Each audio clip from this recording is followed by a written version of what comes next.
listening to Radio Sputnik, telling the untold.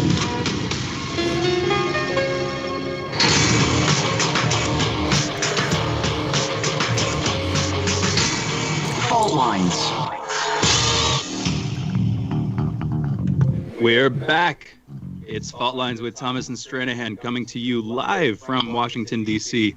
In the independent corner, I am investigative analyst Shane Stranahan. In the lefty corner, it is independent analyst one, Jamal Thomas. Get ready for 3 hours of the most disruptive show in American radio. It's Fault Lines with Thomas and Stranahan.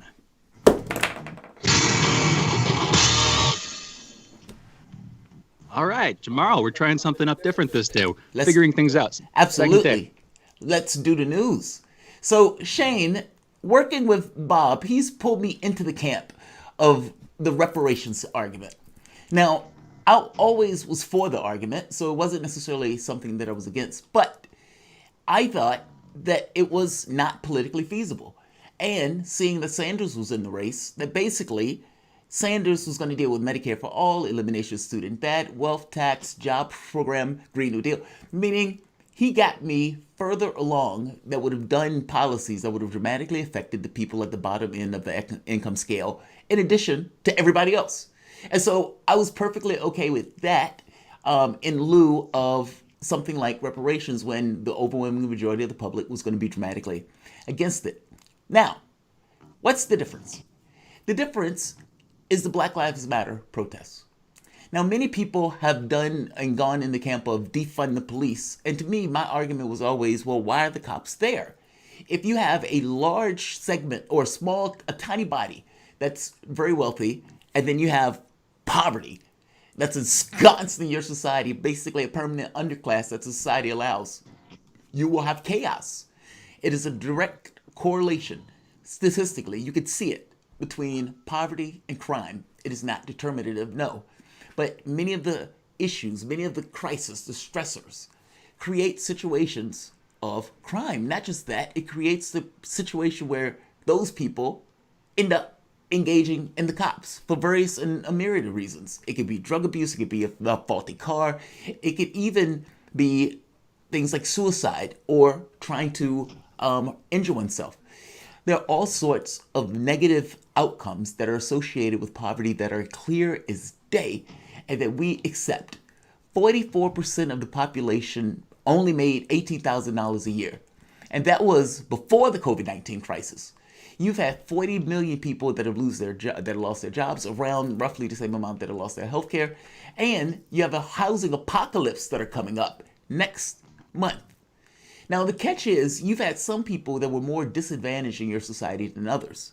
It is true that there are more whites on welfare. By the same token, if you're looking at the income scale distribution, 176,000 for whites on average, 18,000 for blacks. That number is astonishing. Obama, when he was in office, Hope and Change gave 95% of the income to the top 1%. That number is appalling.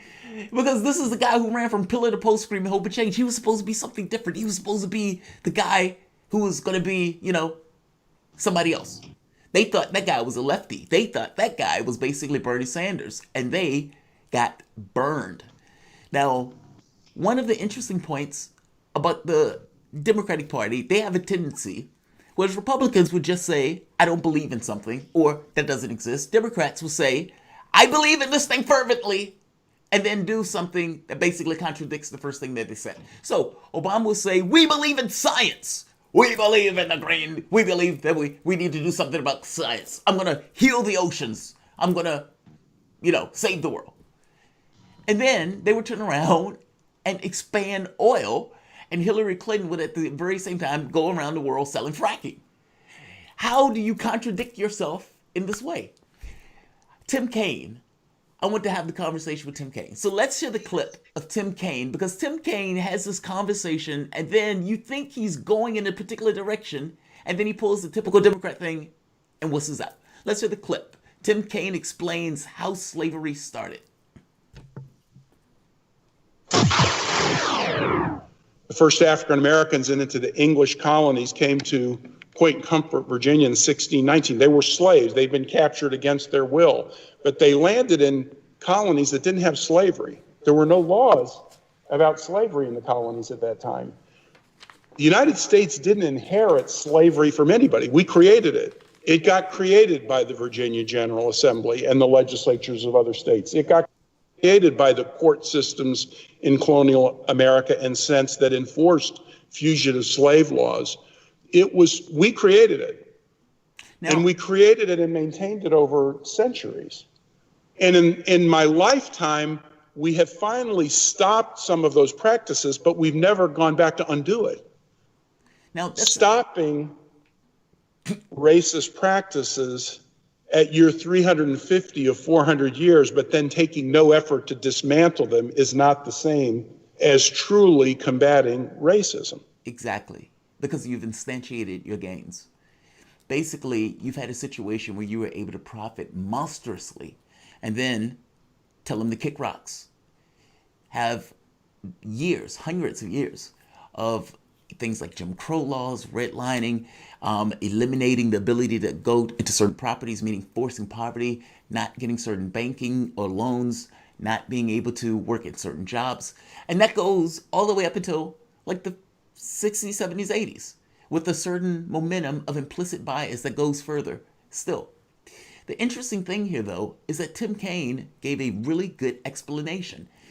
The key point is, oftentimes whites think that you're indicting them, and it's not. There's no singular white person that is responsible for this. I don't even consider it so. There's nobody alive at the time. What was in perpetuity is the U.S. government. And it is the U.S. government that was responsible for setting those laws in place that allow those people to be subjugated and be forced to work. All of this started with a capitalistic intent of free labor. And at some point, this gets mangled into the notion of race. But Kaine gives a really good explanation here. Now, understand that there are negative outcomes that are associated with things like poverty. You have appalling infant mortality rate, meaning the number of kids that die, especially from the standpoint of black kids. Age, meaning people die younger. You have social tension. So as income inequality goes up, there's a direct correlation between the violence that takes place. There's sorts of reasons for this, but part and parcel to it, we deify cash, and people who don't necessarily have it, it creates this kind of societal tension. That guy's trying to get $1 trillion and I've just lost my job. I'm angry. It's as natural can be. Brain matter. Kids who grew up in poverty have a brain matter less than kids that don't. It's almost like a psychic phenomena where the kid understands it on the gut level, even if he can't necessarily get it entirely, and his brain matter is less, meaning learning disabilities. You have suicide rates that are a third higher than the rest of the world. You have addiction rates that are higher. Even things like heart disease and diabetes, these driven or economic driven diseases that come about. What is my point here? You have even generations later, after things like famine or inequality to the point where the person doesn't get a nutritious diet. Those things last for generations. It's astonishing. I guess the point that I'm making here is we as a society accept a permanent underclass. We accept vestiges that go all the way back while pretending that those things are not in existence. Tim Kaine gives us amazing, coherent explanation of how the U.S. government is in perpetuity. We're not looking for a vampire to punch in the stomach and take a nickel out of his pocket. No, he's making the point that the government is the thing that allowed this particular policy to take place, and that government is still an extension today. Now, the catch becomes, why are you telling me this, Tim Kaine? Let's play the second clip when he bails out. But I'm mindful of the challenge laid down by our young people. No more politics as usual. It's one thing to introduce a bill. We do that all the time here.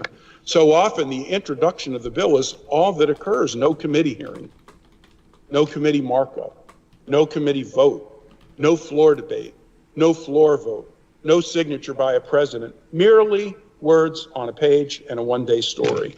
And then possibly a blame game about who is at fault for nothing happening. That's been my biggest disappointment in 7.5 years in the Senate. Unlike my service at the state and local levels, where we took action and then engaged in healthy competition about who should get credit, in Congress, it's too often a story of inaction and then an unproductive competition over who should be blamed for nothing getting done. Basically, we're failures. We write stuff on paper knowing full well that it's not going to go anywhere. And we have these young people who are out there in the streets. Now the catch becomes why? Because those young people realize that the political device is in no way capable. Like reparations argument, he says, yeah, we tend to be failures. Shane, I find this to be funny, right? Because he starts off so strong and you're like, wow, where's Tim Kaine going with this? And then all of a sudden, bail. And he goes into, yeah, we're failures. We write stuff on paper and, we don't get anything done with that stuff. But the young groups, the young people are out there and they're putting out a message. What? What was the point of the speech? What was the point of the speech? It's a good question. I mean, he's probably, trying to do the thing that we'd anticipate he'd do, which is cover his butt and try to kick that can down the road at least a couple feet. You're bringing up a lot of stuff there. We'll go into break in a minute, and I want to respond more fully. Yeah. Right now, it's complicated, man. Look at two things. I'll look at, for one thing, the Black Lives Matter movement, and then I'll look at not the movement, but a sort of hypothetical policy package, including something like reparations, including various institutional changes. Yeah. So, ideally, the movement leads to the policy package, yes, and at least the implementation of that policy package in a lasting way. What I'm worried about is partly based on how the political system in the U.S. is set up in general, partly based a little bit on the funding and some of the stuff. I'm just worried that the BLM movement, as it's currently constituted, can't get there. Now, having said that, yes, it's a weird thing. It's a weird thing because I agree with you on that. It's a weird, because I want, I'll put it like this. I used the word, I think, reparations once yesterday, and I didn't even talk about it. I've talked about that with Leah, that with a few other people at Sputnik. And if you look at America's history, and if you look at fundamentally the ideas of America, America is a philosophical nation, unique pretty much as far as I can tell among nations. It was founded on principles. And very quickly, we ran into the boundaries of those principles, and we just pushed right past them. And it took hundreds of years for us to sort of realize, laggingly, and we still haven't in some ways, how much we pushed past them. And I think we have to a certain extent intellectually reconciled with ourselves with those, but still this economic lagging thing. And there's this question of, how do you actually get that done? What does that look like? I don't know. That's complicated. We're going to come back on the other side of the break. Good segment. Fault Lines with Thomas and Stranahan.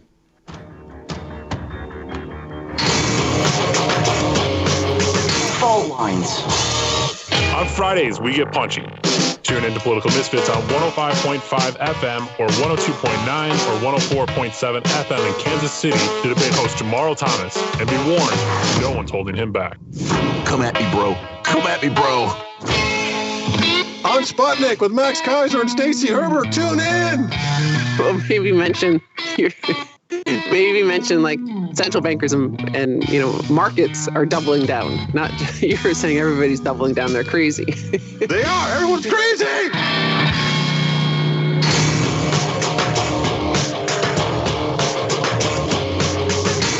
Fault Lines.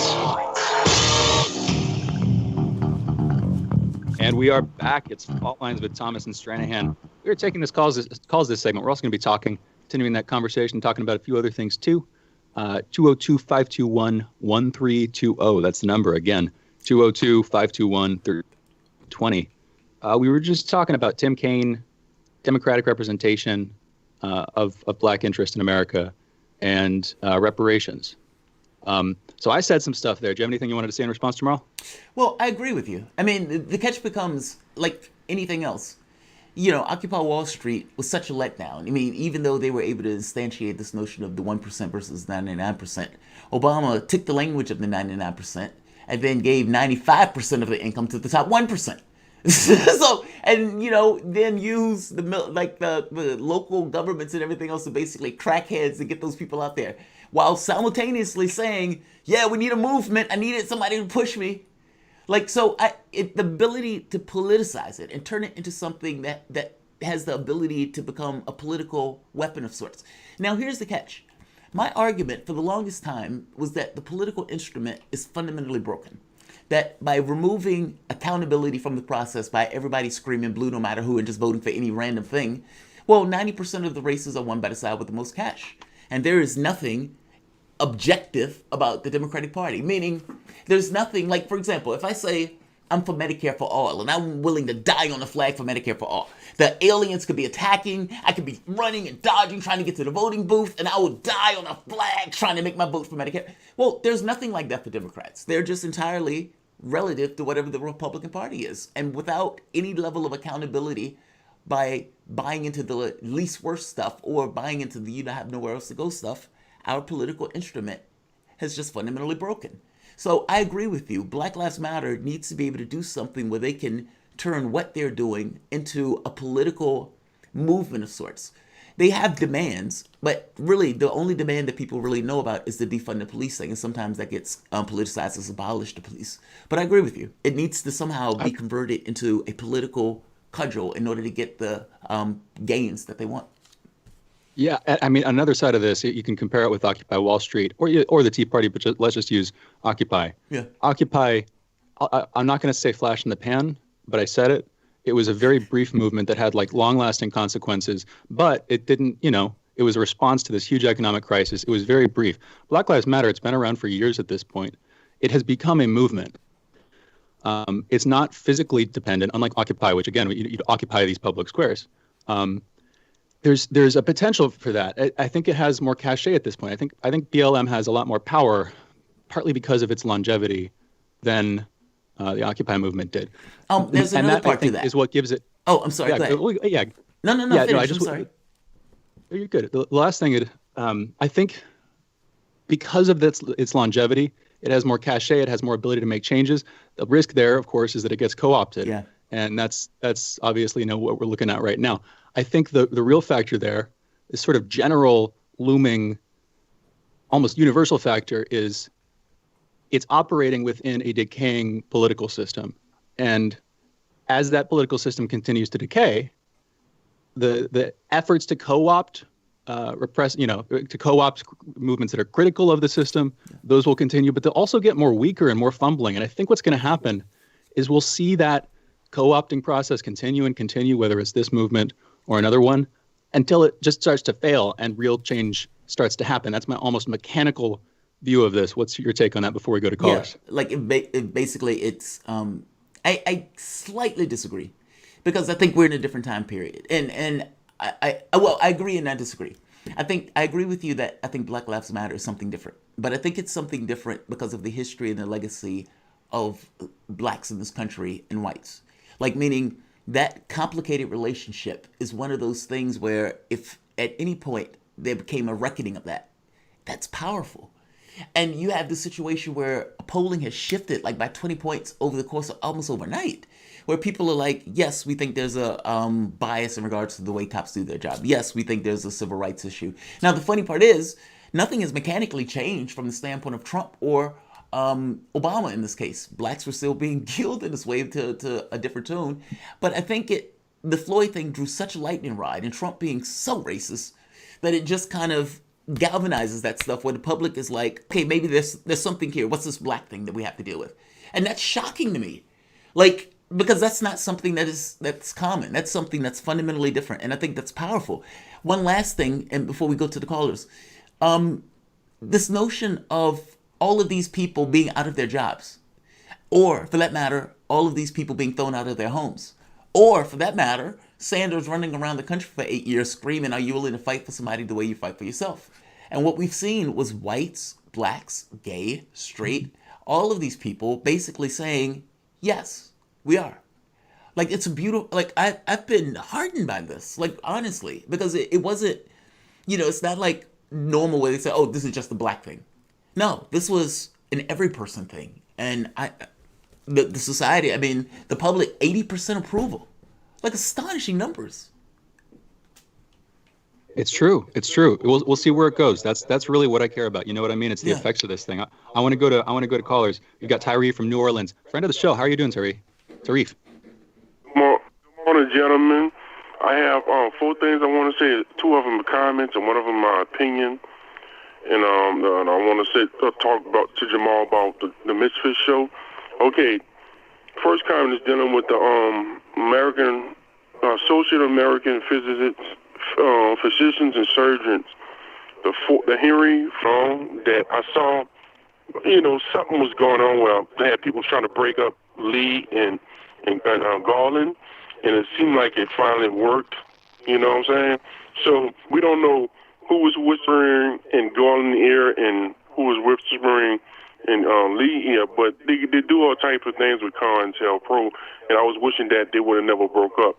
But just be careful when you deal with COINTELPRO, because they target people and they use your your search history where they can manipulate your emotions, make you go a little bit too far this way or a little bit too far that way or whatever.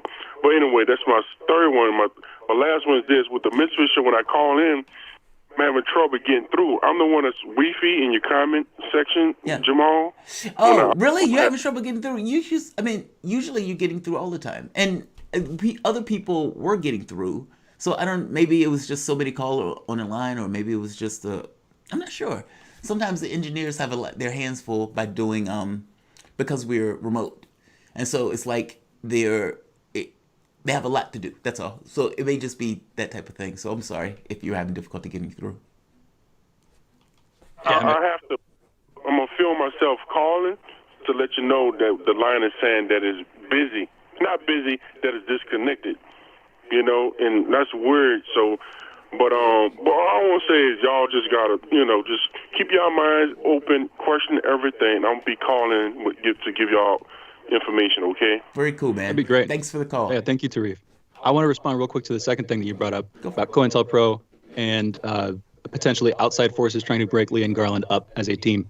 I don't think if there are outside forces, those would be COINTELPRO. I think it'd be like fans of the show who don't like Lee or Garland. Yeah. And so they'll send the messages and they'll say stuff in the YouTube chat room, and it becomes a thing over time. Another way to look at this is it was a personal thing. It's a personal beef, long-term personal beef. It's representative, I said yesterday, I think, of wider politics in the U.S. Another way to look at this is if you're hearing only, and this is true for social media, if all you're hearing about the other person or the other side is the worst, if what catches your attention, if what people tell you tends to be the worst, then you're just doomed. You know what I mean? Yeah. If democratic politics is built on compromise and you're not willing to see the good in the other's offer, but only the bad, there's no compromise.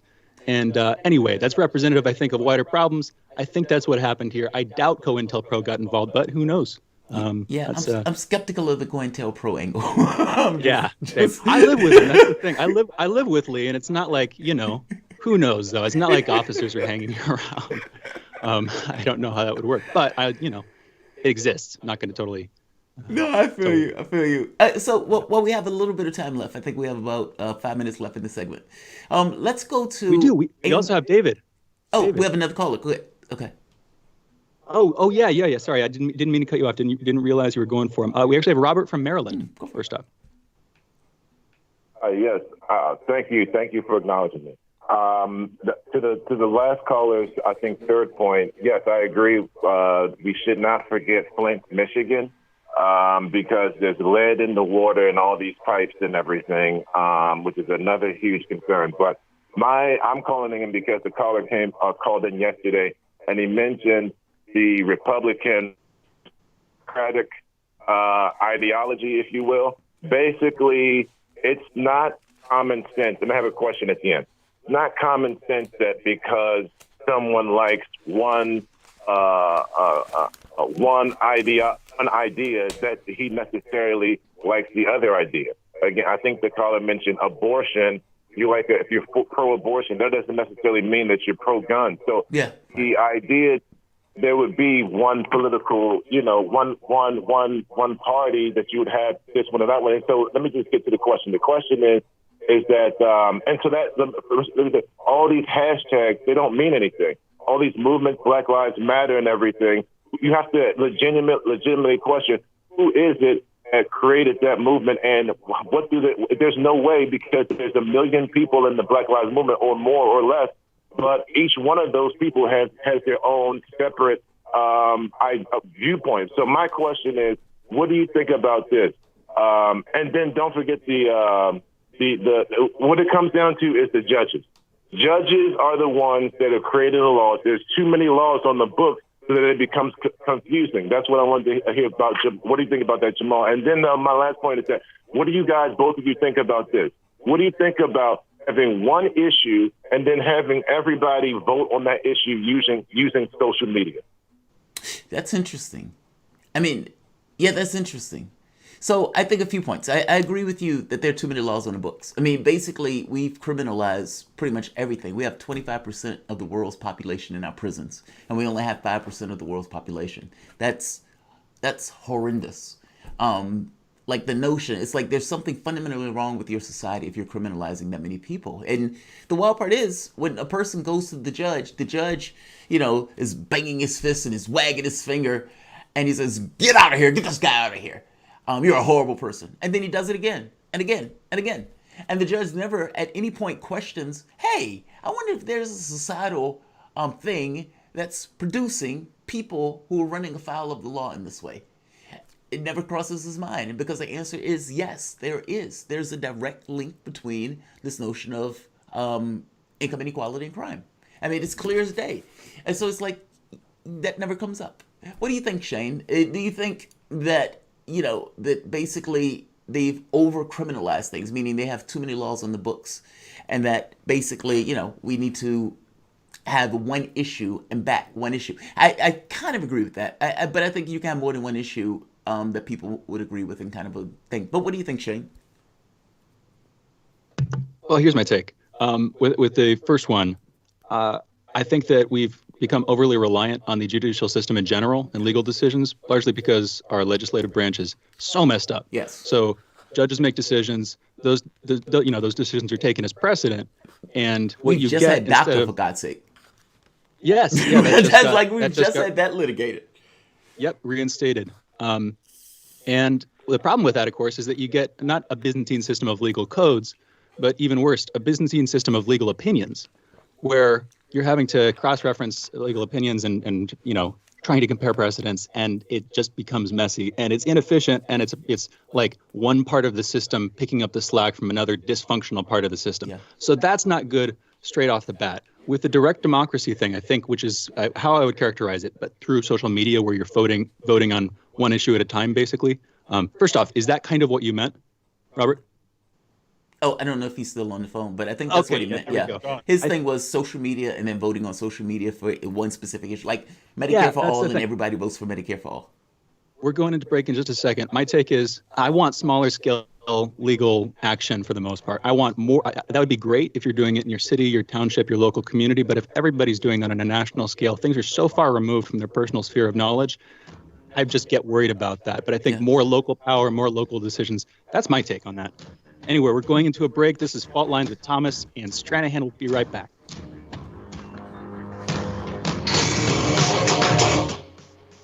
Fault Lines. You're listening to Radio Sputnik. By Any Means Necessary is your guide to the movement and efforts shaping the world around us, from mass incarceration. No longer am I interested in or concerned with prison reform. I am interested only in the eradication of prisons. To the battle between police and water protectors. It was a pretty punishing disregard for the sanctity of human life, that unleashing water cannons on peaceful, prayerful water protectors. From efforts to protect the environment. The climate movement is ready to, with plenty of opposition research and force and strength, along with, the right of both science and morality, to fight them on this. To the movement for Black Lives. When I first saw the Michael Brown video, when I saw that it clearly contradicted the narrative put forth by the Ferguson Police Department and by police supporters in general, 3 words came to mind: color me shocked. Stay tuned to By Any Means Necessary, 5 days a week here on Radio Sputnik.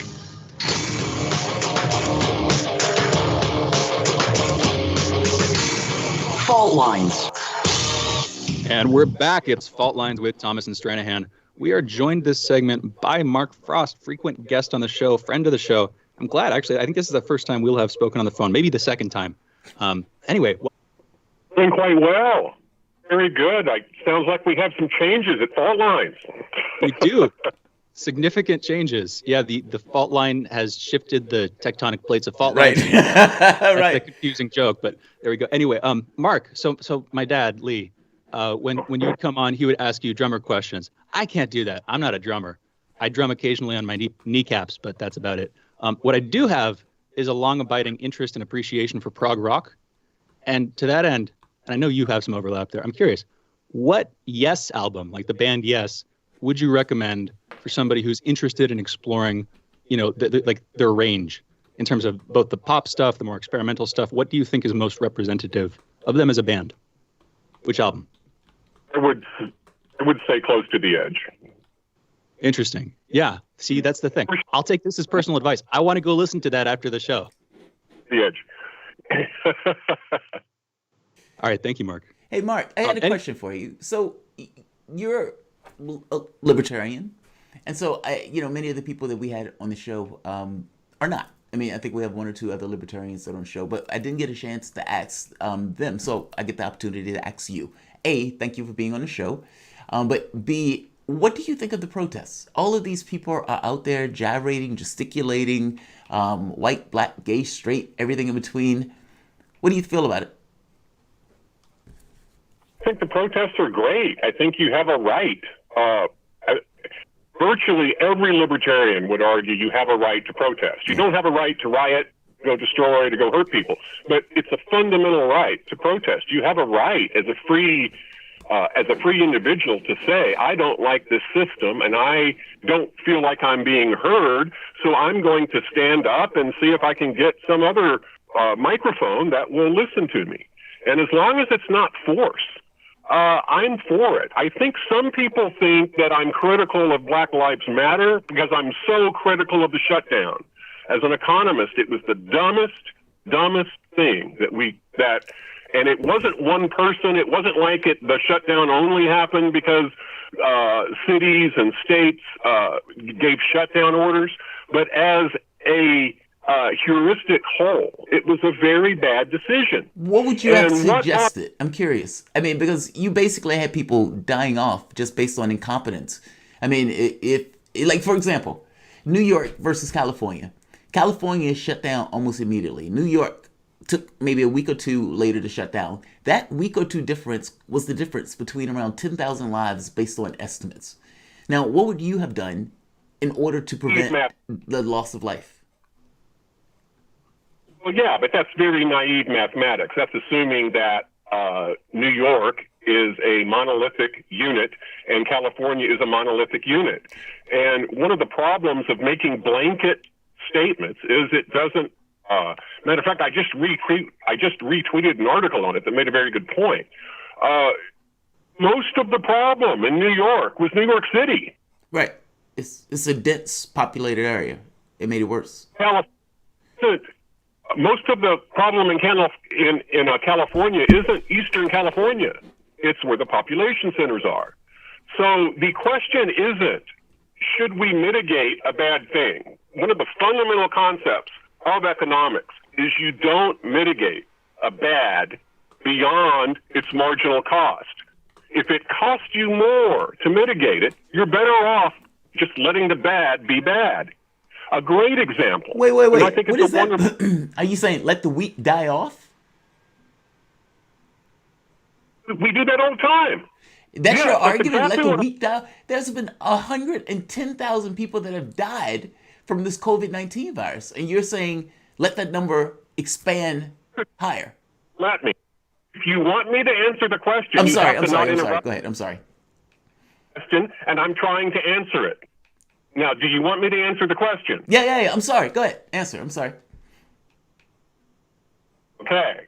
Because I don't want to play that game where we go and we make moral no charges game. at each other. Yeah. No. There's no game. And I want to tell you. Trust me. Yeah, go ahead, Mark. Go ahead. In all things, we have bad things happen. We have car wrecks. We could save 45,000 people per year, and we could stop about almost 5 million injuries by having 1 mile an hour speed limits. We make a choice that a 55 or whatever the state regulation is. As a government, we've made a choice of what the optimal quantity of a bad is. In this case, it's people dying from car wrecks. And in a pandemic or an oil spill or anything that you're trying to mitigate, you don't mitigate it beyond its marginal cost. Now, we can argue about whether or not what the cost of a human life is and what the value of mitigating the death of a human life is, but we do it all the time, whether we realize it or not. So getting back to the original question, my problem with the protests isn't the protests. My problem is the media and literally everybody that was so self-righteously preaching, this is the most important thing in the world, this is the only thing that matters. As soon as another issue comes along, the shutdown is dropped. I social distanced. I didn't believe in it. I've been studying the epidemiological models because I'm an expert modeler, and they're not very good. They're not very robust. They don't predict very well at all. And I fear that we drastically overestimated what the potential fallout of this was. And I know it's not popular, but nothing economists say is ever popular because everything we do in economics, there's a cost to it. There's nothing free.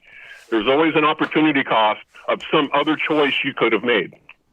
So another way of looking at the earlier argument that kind of led to this little disagreement here, another way of looking at this is that if the economy gets hit, which it obviously has, then on the tail end of that, you have lowered life expectancy for people. You have less people getting born, probably. You have lowered quality of life. So there are these various follow-on problems. And so I can see from your perspective, from the sort of moral, analytical perspective where you're trying to figure out what's the best decision, I can understand that. Another perspective on this, though, is that the lockdowns in some sense were inevitable. It was people responding fearfully to the virus, to the threat of the virus. And it seems to me like that threat has been borne out pretty well. Like it's killed a lot of people, killed far more people than the flu has. There's some people who are questioning the reporting data, whether people who died with COVID from other conditions should be listed as COVID deaths. There are questions there, but as far as I can tell, this has been a pandemic. It's killed, hundreds of thousands of people around the world in a fairly short span of time, and it's not done. However, I don't, it's still in the course. I understand. You can have your own perspective. That's my take, though. I'm certainly not arguing that it's not a pandemic, because it is a pandemic. The question is, what is the most rational, optimal policy? There is no ideal solution to this. You're going to have dead people. It's going to happen. It's a certainty. The question is, how far should we mitigate this? How much? What do we pay in terms of time, energy, and money, and the future of the next generation? What are we willing to pay to mitigate the death that's associated with this? I hear people quite often say, well, if it saves one life, it's worth it. That is as obnoxious of a statement to an economist as can be made. Because what it's saying is the value of an individual human life statistically is infinity, and it's not. And our entire public policy, from domestic to even military, a general may attack a hill if it costs 10 lives, but if it's going to cost 100 lives, his whole company, it's not worth it. And that's all economics is the study of opportunity costs. And what we're not measuring right now, because we can't, is the counterfactual. What is the cost of all this 5, 10, 20 years hence? What is the impact going to be on people not even born yet, on their opportunities to go make a living, on their opportunities to go do things? There is a cost to shutting down an entire economy. And it's more than just dead people. It's also the diminished lives of a future generation. whose lives have been mortgaged through what I think a lot of libertarians think turned into be political policies as opposed to scientific policies. Well, I mean, there's no scientist that would agree with you on this. I mean, I can't say that. There's probably some random scientists out there. But basically, the advice was not to let the weak die off. The advice, in fact, the herd immunity argument was roundly criticized and roundly dropped because they didn't necessarily want to deal with the loss of life that was associated with a policy like that. I'm just enamored. Like, let me ask you this. Going with your policy, what do you think would have happened? I mean, because I can't argue with you in regards to whether you think a life is worth $1 or whatever. But I can make this thing about objective reality in regards to what you believe the outcome would have been based on your particular policy prescription. My particular policy prescription is based around freedom. First and foremost, I don't believe that government has the right to imprison you in your own home for any reason. So let's just start right there from an ideological perspective. Now let's move into the economics of it. There is absolutely no evidence that because of the choices we've made, we're going to come out of this better than where we were. There is no evidence of that at all. And in fact, there is increasing evidence that that may not be true because the opportunity cost won't be apparent for months, years, and decades down the road. This is a big deal that we're doing. We're adding debt now at such a rate. We can wrap when he's done. I would have argued, starting back even in the Reagan administration, that the debt was out of control. And now it's turning into something that is, we're not going to be able to recover from it. We're putting ourselves as a nation, we're putting the future generation as a nation at risk. And I promise you, in 5 years, people will forget about the saved lives and this and that, and they're going to be complaining, and they're going to be saying, why don't I have a job? Why is my 401k nothing? Why is it so hard just to live? These are the types of things that a decaying economy has to deal with. And I'm not saying that people dying is not a bad thing, because of course it is. In an ideal world, we would save every single person. In an ideal world, we would prevent children from being abused, people from being hurt. But we can't protect everybody. The marginal cost of getting that last death is just prohibitively high. I think, Mark, it's not that. I think the issue, or maybe the difference, is the subjective amount of what we consider to be a cost-efficient death. Meaning, how many people you think are perfectly okay with dying. And just because some people are going to die doesn't necessarily mean you don't do anything to mitigate a large loss of life. I think that's what a disagreement is. Is that fair? It doesn't, because I would agree with you if you didn't use the word anything, and that's what I object to. It's insulting. This entire thing I've said, yes, it's a pandemic. Yes, we absolutely have to mitigate. Yes, we need to take reasonable steps that will reduce the infection rate and that will flatten the curve. But we can't make flattening the curve the objective function. That's the problem with the epidemiological models. They assume what the objective function is the mitigation of death. And there's other variables cause people to die, that cause people to suffer too, that have to be considered when you look at the optimal quantity of getting rid of a bad thing. So it's your use of the word anything that I didn't like, because I think we absolutely should do something. I think we have done something, but I think shutting down the economy was a mistake. And I'm not alone. Lots of economists agree with me. Mark, thank you so much for joining us. That is Mark Frost. We're going out to our next segment. Mark is an economist, professor, consultant, drummer, Eagle Scout, Marine, and he's libertarianish. You can follow Mark on Twitter at FrostyCash. This is Fault Lines with Thomas and Stranahan.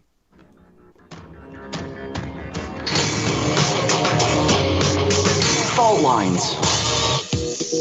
Tune in every Friday to Loud and Clear with Brian Becker for a weekly segment of the worst mainstream media headlines of the week. They tell us what's behind the worst, most misleading, and funniest headlines from around the news with Steve Patt of the blog Left Eye on the News. Together, they pull apart the corporate media's bias, spin, and downright lies. Tune in this Friday and every Friday for the worst and most misleading headlines of the week.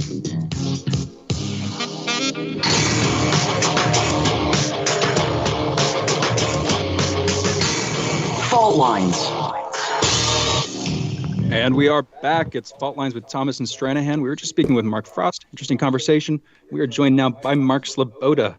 Mark is an international relations security analyst. And you can follow Mark on Twitter at Mark Sloboda1, the number 1. How are you doing this morning, Mark? Hi, I'm alive.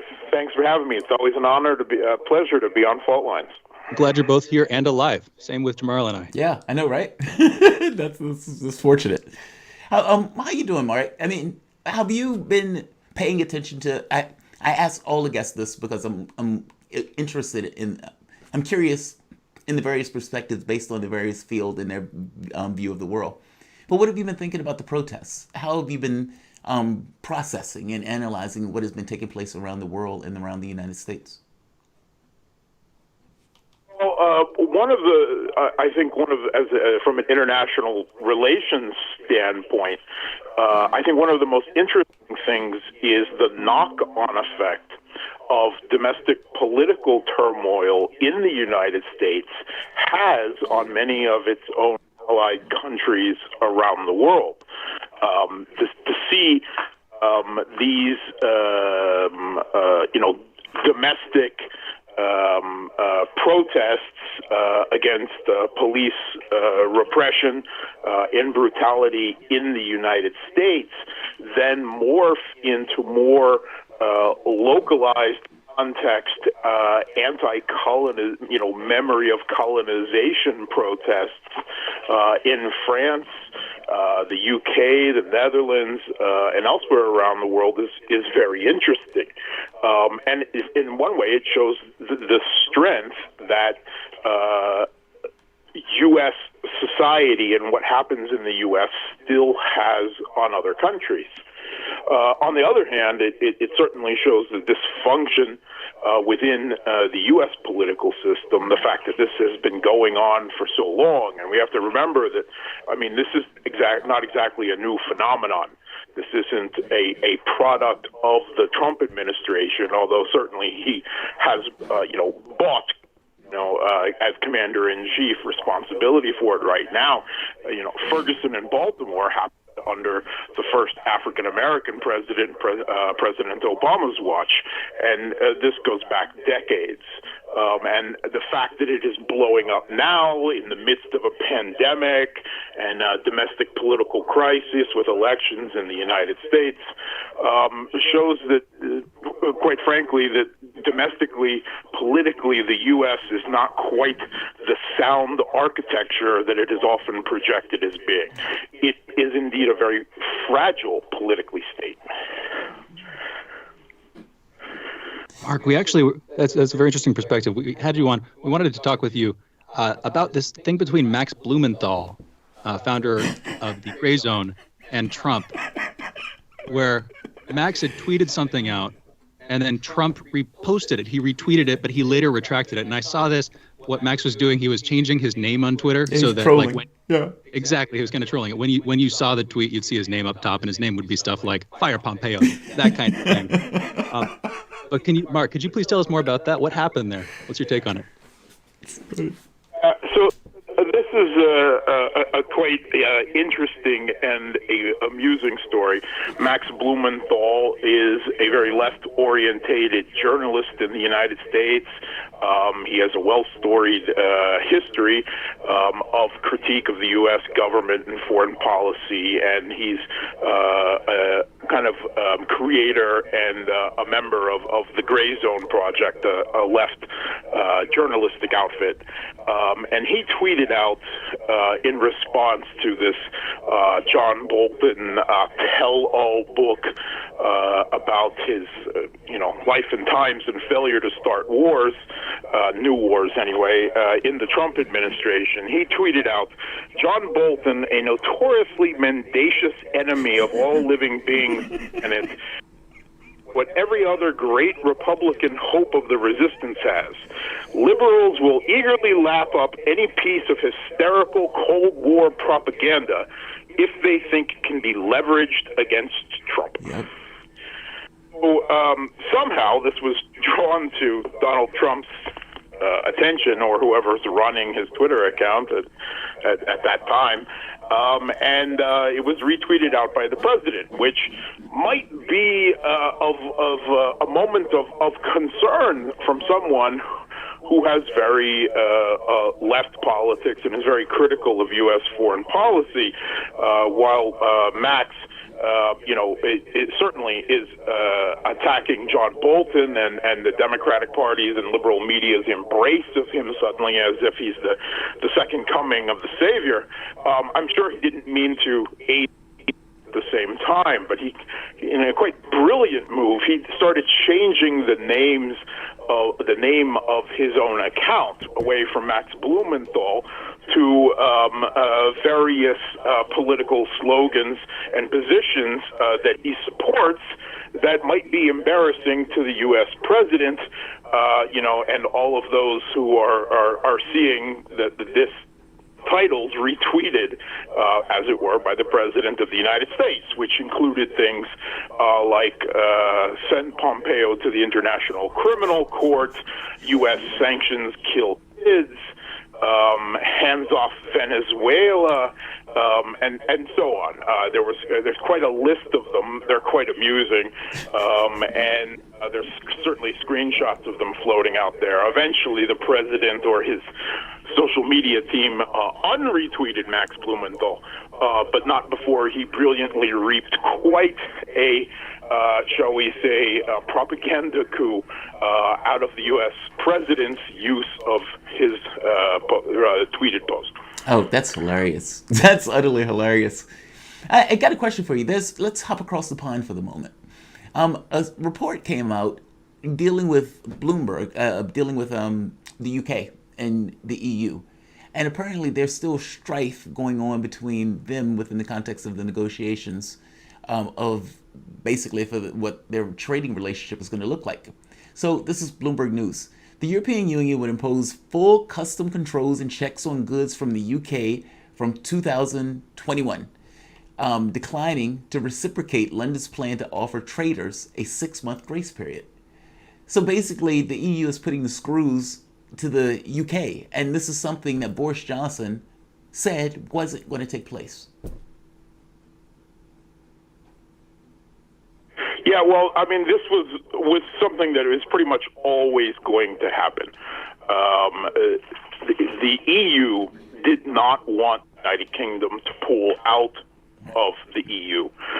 And it must be said that the leaders of the UK at the time that the referendum was held, both major political parties didn't want the UK, the people of the UK, to vote to pull out of the EU either. Right. This is something that came quite directly from the people of the United Kingdom, or at least a substantial number of them who turned out to the referendum.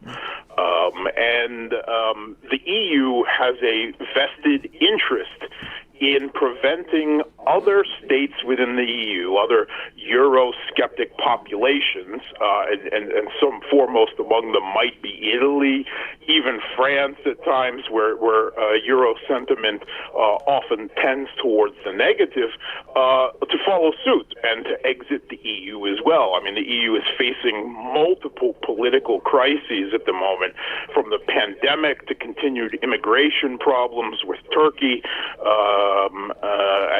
and Turkey shuttling immigrants in, which is causing domestic political problems, disagreements within EU states, kind of a political war that's going on in the EU between the Western EU liberal states and Poland and Hungary, to the point that they've declared that Hungary is not even a democracy at one hand, and talk about sanctioning both of those countries for not upholding EU values and so on. The EU is in a really bad situation. They don't need to see other countries following suit right now with pulling out of the EU. They need to tamp down on that sentiment, and one way, the most certain way to do that is to make sure that the UK's exit from the EU is as painful as possible. Now, this, of course, is going to hurt the EU, too, because the UK was a substantial part of the EU's economy, and the sudden off in trade is going to hurt the EU as well. But they're perfectly willing to spite themselves at this point as deterrent value to prevent any other country from following in the UK's step.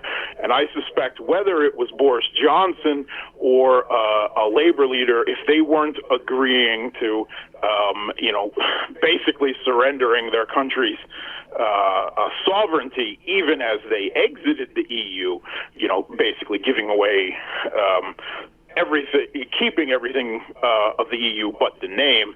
If they weren't agreeing to that, then they were going to be punished severely, and that's happening to Boris Johnson as he's bringing the UK out of the EU at this particular moment in time.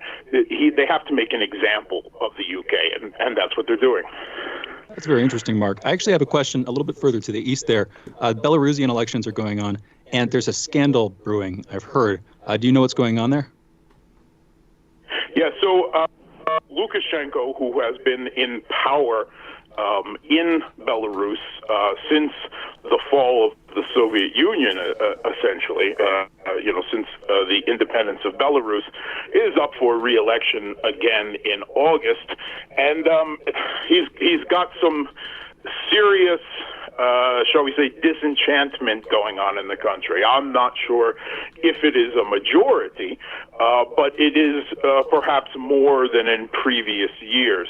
And this is a result of his response to the COVID-19 pandemic, where he laughed it off and suggested that everything from vodka to hockey and driving a tractor in the field as a very Belarusian national activity were effective means of fighting off the virus, and that it wasn't serious, and that Belarus would take no lockdown or any kind of restriction measures whatsoever, and so on. On the same time of this, Belarus has failed to reach agreements on oil supplies with Russia.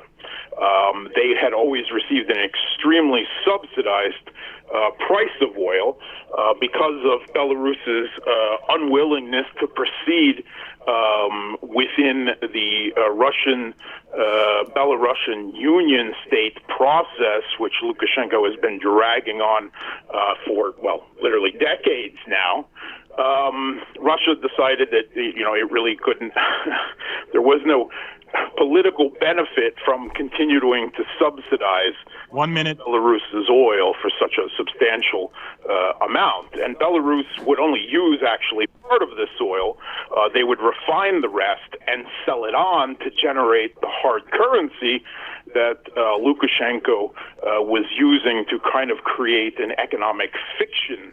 Mark, we have about 30 seconds. I'm sorry to interrupt you. Could you tell the people where they can find more of your work? Absolutely. I'm on social media, on Twitter and Facebook, and a regular analyst on many of Sputnik's radio shows, including Poll Lines. Very cool. This is Mark Sloboda, International Relations and Security Analyst. We'll be right back with Fault Lines in a moment.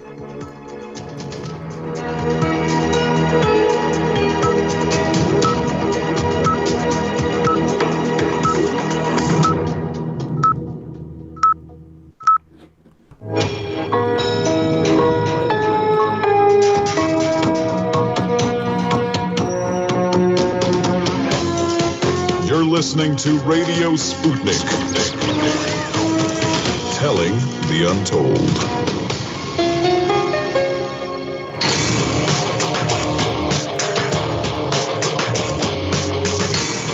Fault Lines. Live from Washington, D.C., capital of the divided states of America, it's time for the show that brings you both sides of the issues.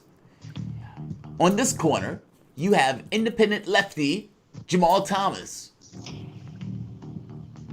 In this corner, you have independent investigative analyst Shane Stranahan. Get ready for the show that is the antidote for propaganda. This is Fault Lines.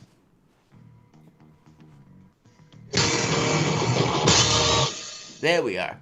So, Shane, we have I want to go through some polling. I'm a sucker for polling. As always, Shane Stranahan, Jamal Thomas, if you guys are just joining us, you may say, why are these two people here?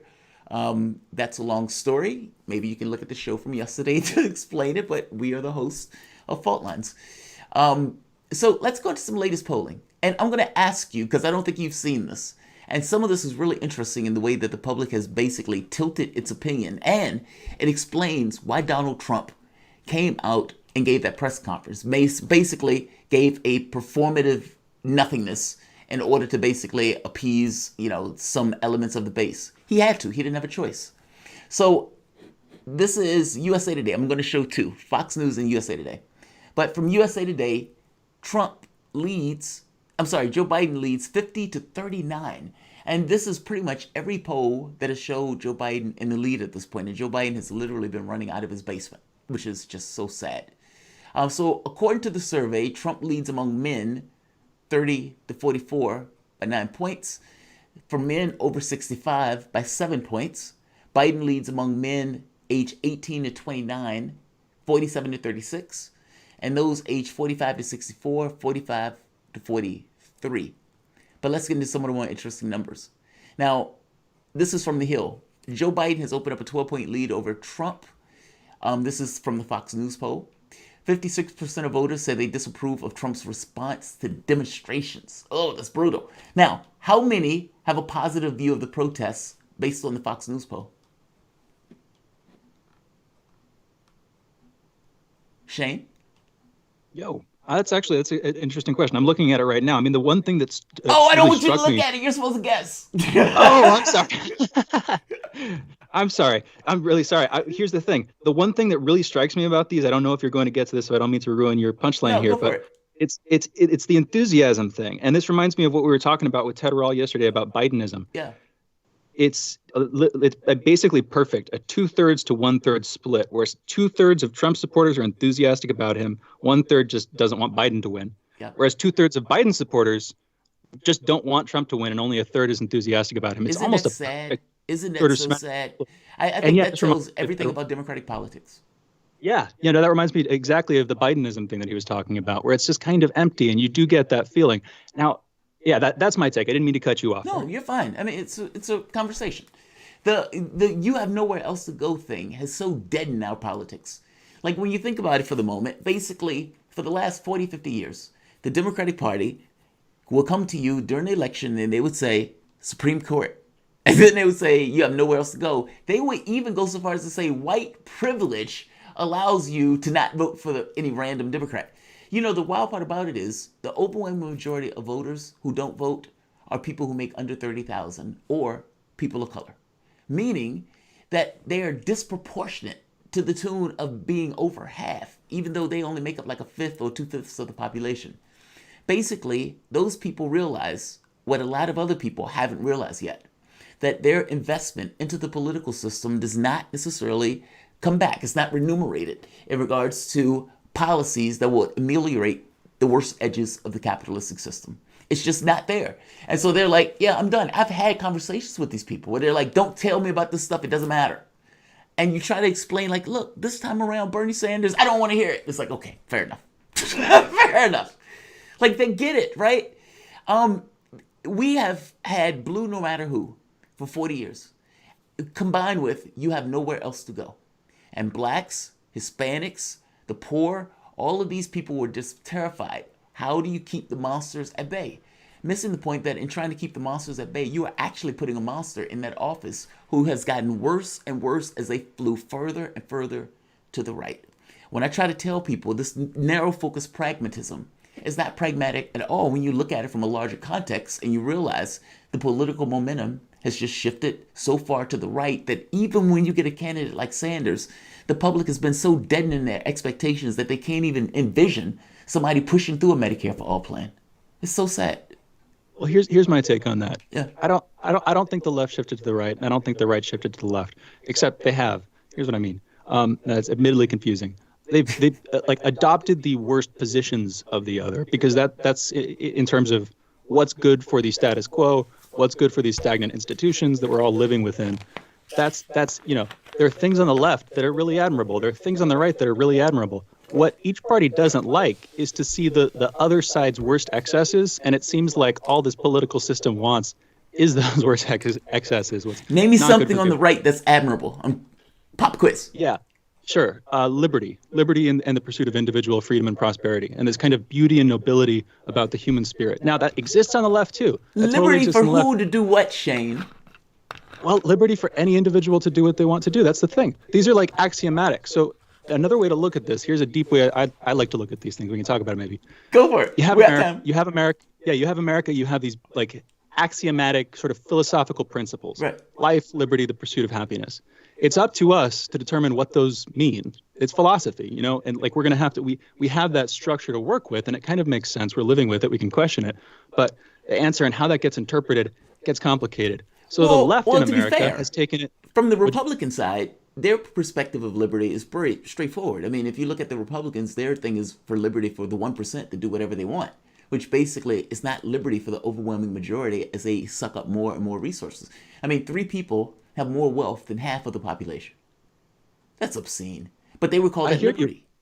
Well, but here's the thing. So the other side of that is a lot of people on the right, again, are very critical of that. I could also say that the left wants to increase the power of the government. That's true. I don't like the government. The government's oppressive. Government does a lot of bad things. So do corporations. You know what I mean? You can be opposed to the worst excesses of each party. And I think that in some sense, that's what's going to be the thing that brings us together, is looking at the things that have gone wrong, looking at all the different ways we've abused our principles, we've betrayed our ethics, by focusing on some one aspect or something like that. Yeah. That's the thing. I don't think the future, at least the near future, is going to be intensely ideological. If you look at what are the ideologies of the 20th century, you have fascism, you have communism, you have capitalism. I don't know if these are ideologies exactly, but you get my point. These overarching themes that sort of explain human conduct. The thing is, as far as I can tell, we're still sort of using those. We're still thinking in terms of them, even though practically every single country on the earth is a merger of capitalism, socialism, and fascism. In other words, we're living on the other side, as far as I can tell,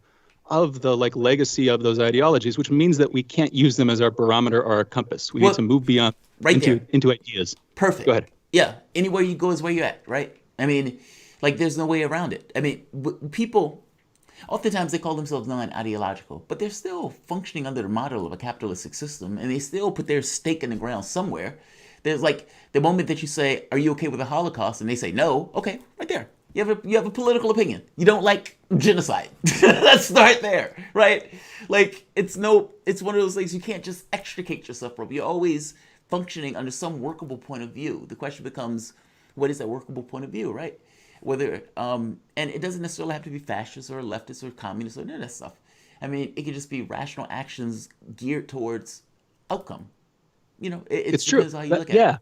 Yeah, I hear you. I mean, and what I don't think we should do is abandon our ideas. I think that in a weird way, by moving into ideology, I'll quickly separate ideology from ideas.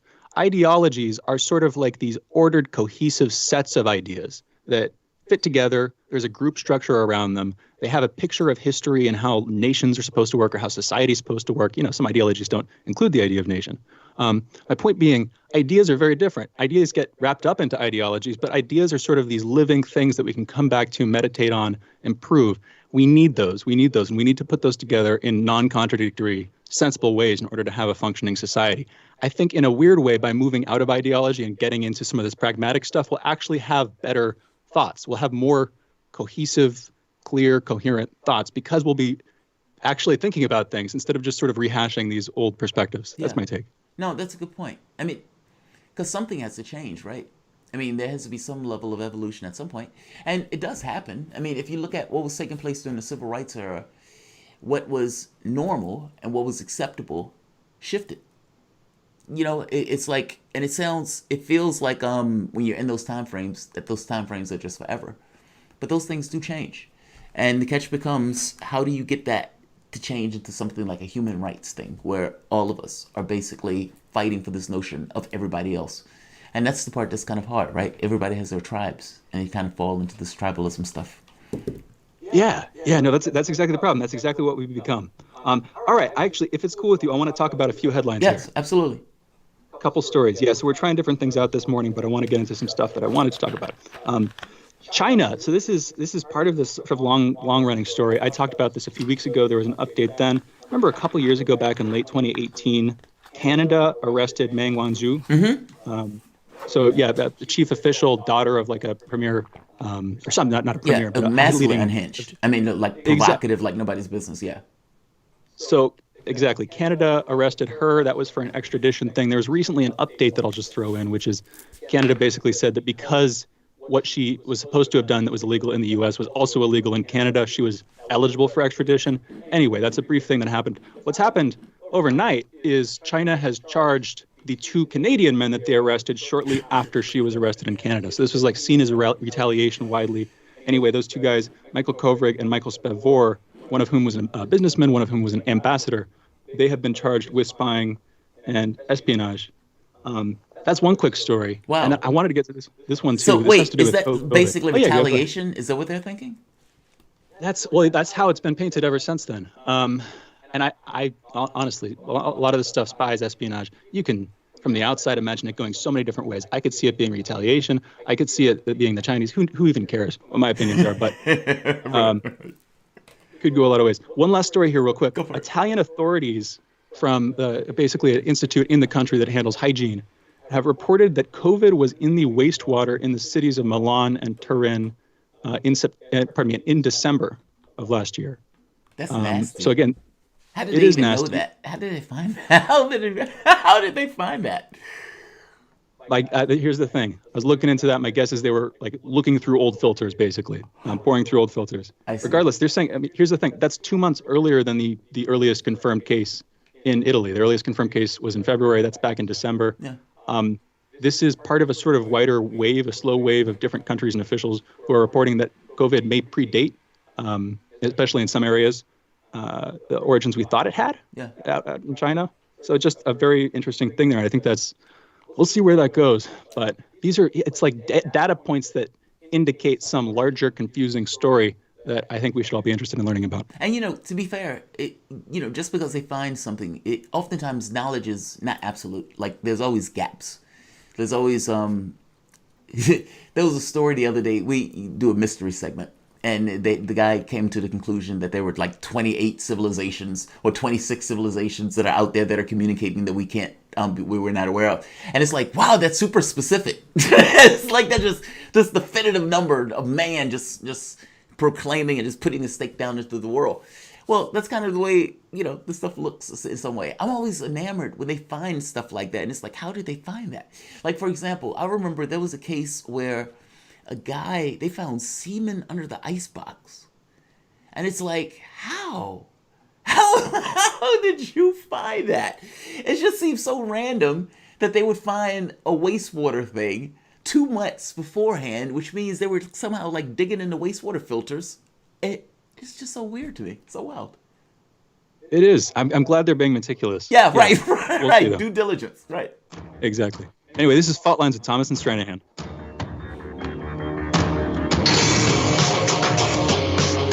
Fault Lines. Tells you more. Want to talk? Get in touch with us at radio@sputniknews.com. Shooting from the left. We're taking no prisoners here. Real opinions for real people. So where we bring you people with controversial views, and instead of trying to cash them out, we actually let them expand on their views. What's going on in British politics, European politics, and indeed in world politics as well. And wherever you are, whether you're a UKIP supporter, a Tory, or Labour, everything is in turmoil. John Gaunt. Shooting from the lip.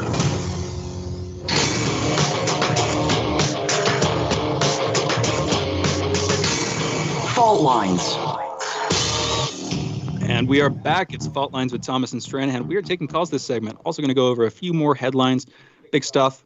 But regardless, if you want to call in, the number is 202-521-1320. That's 202-521-1320. And then, okay, so a few big things. First big thing, Amy Klobuchar. Yes.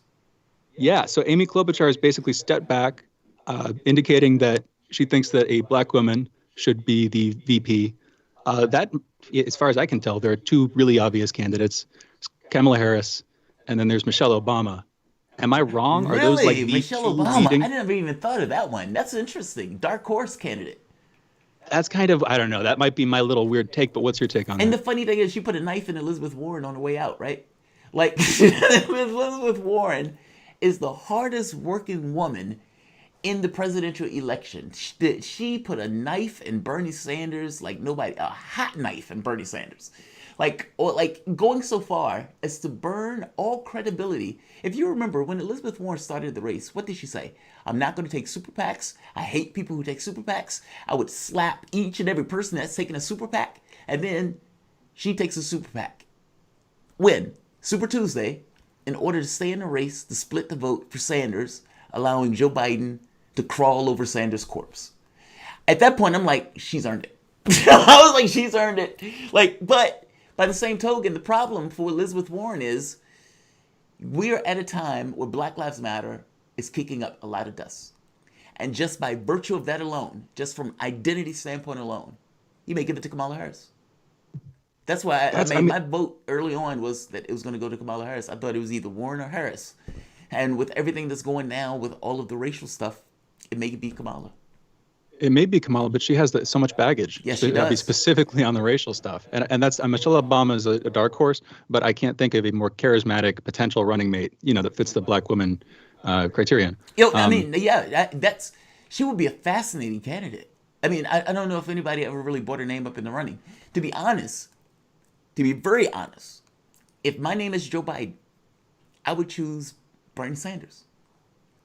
Now, I would choose Bernie Sanders because we unify the party. But the catch is, I don't think Joe Biden thinks he needs to do anything.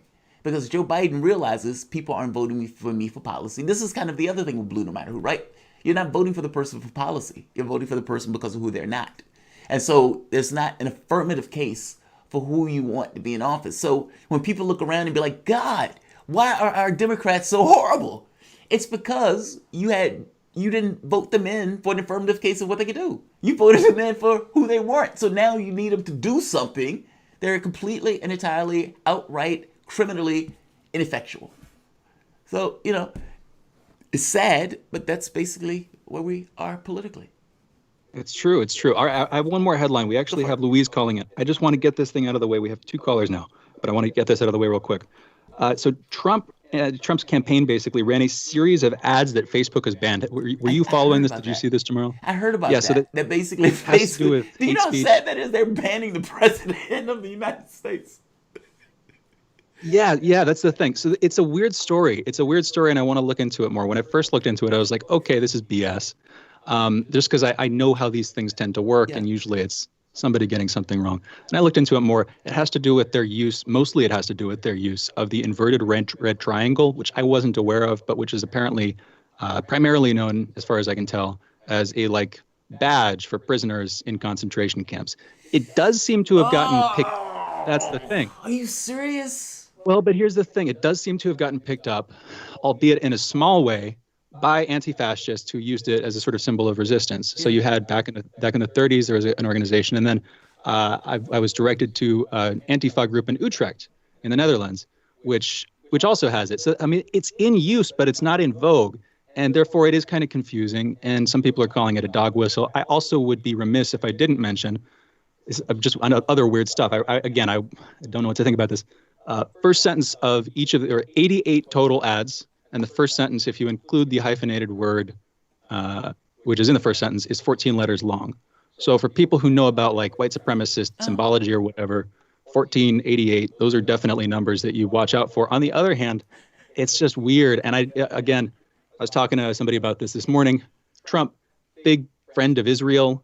The whole anti-Semitism thing, it's also convoluted when it gets lobbed at the Trump campaign. What I could see, I'm not going I'm not going to make any guesses. This could be a coincidence. Well, it totally here's the could be. thing, though. Probably I mean, is. I know but it sounds contradictory, but it's kind of not. I mean, if you remember when Obama was trying to take down Syria and whatnot, you had Israel who was backing. I'm sorry, I'm thinking of Ukraine. But you had Ukrainians marching with these flag burning ceremonies, but you also had Israel backing some of those elements or backing some of the right wing elements that were trying to take down those governments. Those guys hated Israel, but Israel was using them as a buffer zone between their country and the other country. Like, so it's like contradictory in a way, but by the same token, they use them for their political ends. So Donald Trump is a close friend to Israel because there's political ends to that. By the same token, he also may be anti-Semitic in a weird way. It's bizarre. I mean, I agree with you. It just seems like that stuff is lurking behind the corner. I mean, let's be honest. Donald Trump came down an escalator and said Mexicans are rapists and drug dealers. At that moment, I said that guy's racist. It took people 2 years to come to the conclusion, hey, I think the president might be racist. Yes, he's racist. So we're going to go to callers. Yes, let's go to 4 callers coming in. We got Joe from Alabama. Joe, what's on your mind? Hey. Can you hear us, Joe? Oh, yeah. Can you hear me all right? Oh, go for it. We can hear you well, yeah. What's on your mind? Oh, yeah. I wanted to first say that I think the only person that's happy about the recent breakup at Fault Lines is Bill Browder, and I hope y'all don't turn him loose. I'm a big fan of Jamal, and I think that, this transition at Fault Lines, even though it's sad, they, picked up a couple of good hosts there, and I think you guys need to be sure and go after Bill Browder. And I think that Garland and Lee were victims of COVID-19 because, the people talk about teleconferencing and conference calls and all this kind of stuff, but there's nothing like being in person. I was in telecommunications in the 80s and 90s, and we were pioneers with teleconferencing and all that kind of stuff. And there was this saying that said, when you got to fly, you got to fly, because the thing is you just can't phone it in. And I think that them being apart, may have contributed to them kind of bickering at one another like they were a married couple or something, that were having problems. And so, maybe they should see a marriage counselor or something. But I think that maybe they should have stayed together for the children, their audience, and also, Bill Browder's probably doing backflips, and also on this COVID-19, it's just like in wildlife. COVID-19 deaths aren't in addition to other deaths; they're in place of, because similar organisms don't usually share the same range or the same host in the case of a virus. And so if these people that died, for the most part, they would have died anyway, because the places like Italy and New York where things really flared up, they sent sick people in the nursing homes. And if you send a bunch of people, even if they just had a bad cold in the nursing homes, you're going to cause an outbreak of pneumonia. And so, anyway, wait a minute. A few points. And I want to keep you on the air for these few points. So Bill Browder said something about us on the show. We got some attention. No, I think he just. I don't want to mischaracterize you, but I think you're saying Bill Browder would be very happy that Lee and Garland were off the air because they were his most prominent critics. Yeah, they were extremely loud. And here's my take on that, Joe. I don't want to cut you off. I'll go back to you in just a second. I'm going to continue that. That's an incredibly important story. It's relevant to not just Russiagate, it's also relevant to the way that the U.S.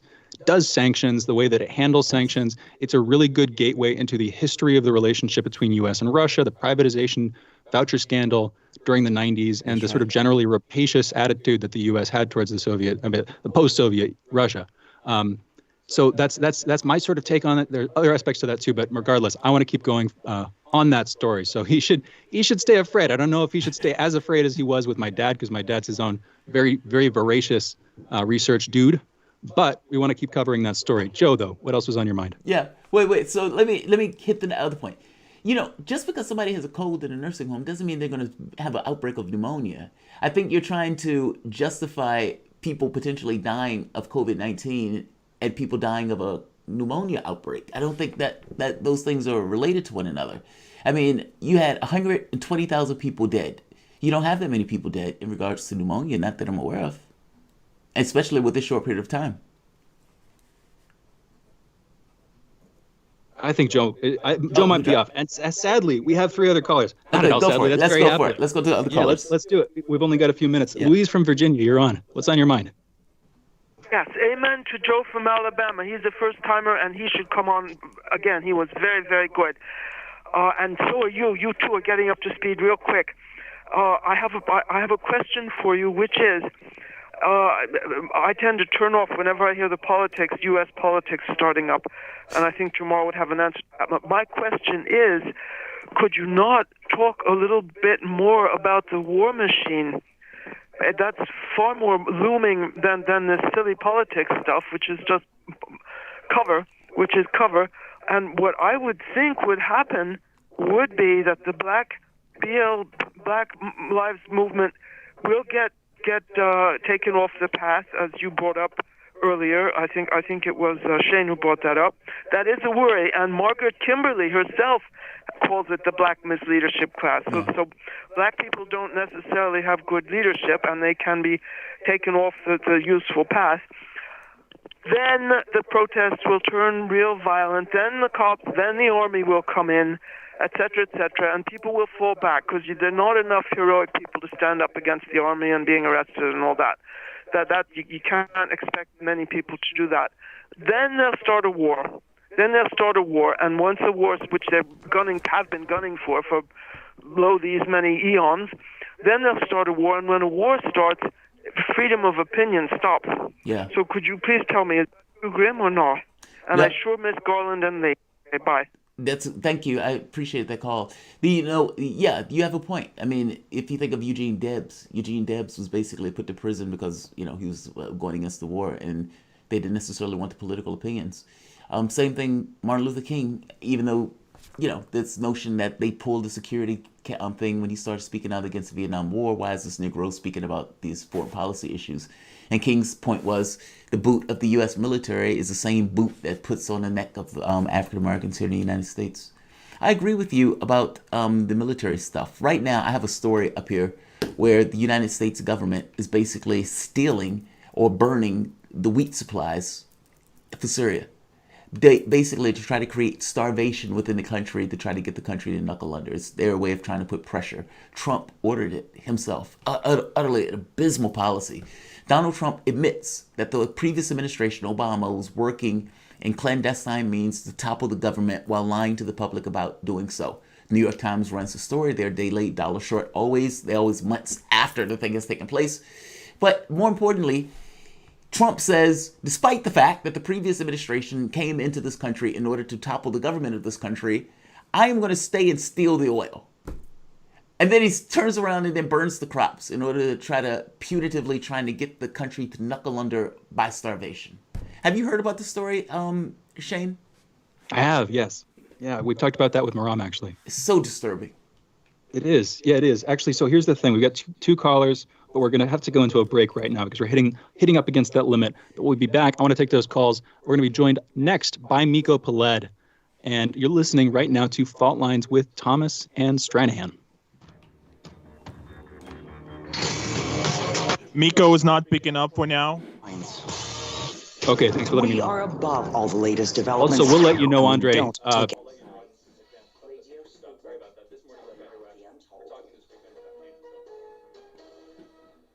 Yeah, Andre, we're going to be having conversations about show format and everything else. We'll get it down pat to you. We weren't blowing off anything intentionally. It was the last 2 days, and it was too much to try to figure that stuff out at the last minute. But over the weekend, we'll nail it down. Andre? Oh. So what do you want to talk about if Nikos doesn't pick up? Which story?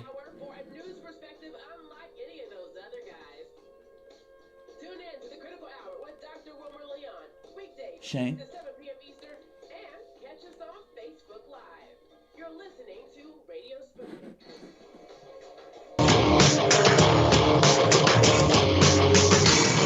Fault lines. And we are back. It is Fault Lines with Thomas and Stranahan. We're taking calls last segment, continuing to take calls this segment as we try to bring Miko Peled on the line. Regardless, though, we had a caller, EJ from Maryland. What's on your mind, EJ? Well, I'm not from Maryland. I was just calling to say, man, I really, really appreciate Jamal's thing. I listened to a guy try his credentials. Bad quality. Yeah, we were going to have to bring you back. I mean, try to call back, DJ. We were having a hard time picking you up on the line. It wasn't sounding in good quality. Next caller. I think we have one more caller on the line. Claudio from Spain. Yes. Claudio, what's on your mind? Hey, guys. Excellent point. Your earlier guest, Mike, brought up something I've been saying. Why is it that we do not have laws making cars go at five miles an hour on a highway? Because it's ridiculous. It would save millions and millions of lives, because if you imagine a car driving at 5 miles an hour, it won't hit anybody, and if it does, it won't kill anybody. But it's just a law that it's just not plausible. Now, the same I would apply to COVID-19 and the care homes. We have to care for our elderly in the care homes, make sure that they are safe, and that goes without saying. But life goes on. You cannot close an entire country, an entire nation, an entire world, because you have to save those lives. Now, those lives need to be saved, just like the lives of pedestrians, which would be saved if the cars go at 5 miles an hour. Let the weak die off. Let the weak die off. That's basically what you're saying. Let the weak die off. I don't think that's fair. You don't think that's what he's saying? I mean, basically, if you're making the argument to me that a car driving at 5 miles per hour is commensurate in any way with people having a disease, many of which are susceptible based on race, based on illness, and based on age, I don't know what another reality for that. I mean, that's basically herd immunity that that you're arguing, and herd immunity was not something that the other governments went with. I mean, even the UK, who started off with it, turned on a dime when they realized, oh yeah, the projections are going to kill a massive amount of people. Look, I get it. You don't want to shut down the economy. Fair enough. By the same token, a lot of people don't want to lose their lives. And from the standpoint of those people making the choice about, do I want to lose my life or my mother's life or my grandmother's life? And they say no. And so could your government take rational action in order to mitigate it? Yes. Did your government do it? No. So, I get this thing of the blame about shutting down the economy and everything else, but the reality is people's lives were at stake. And it's pretty cavalier to use this thing of people can drive 5 miles an hour. That has nothing to do with whether or not a person is COVID-19. The catch becomes, what is rational action? And your idea of rational action is basically, I want people to be able to make bucks and make their dollars, as opposed to people's lives. And I think that's utterly horrendous. Well, here, I'll give you two perspectives. One's direct, the other sort of oblique. The direct response is that what matters here is that in both cases, people are having to make choices. So in the case of driving cars, having to make choices about whether it's worth their life, the potential loss of their life if they're driving a car. Yes. Or the lives of the loved ones that they're driving in their car. You know what I mean? Driving around.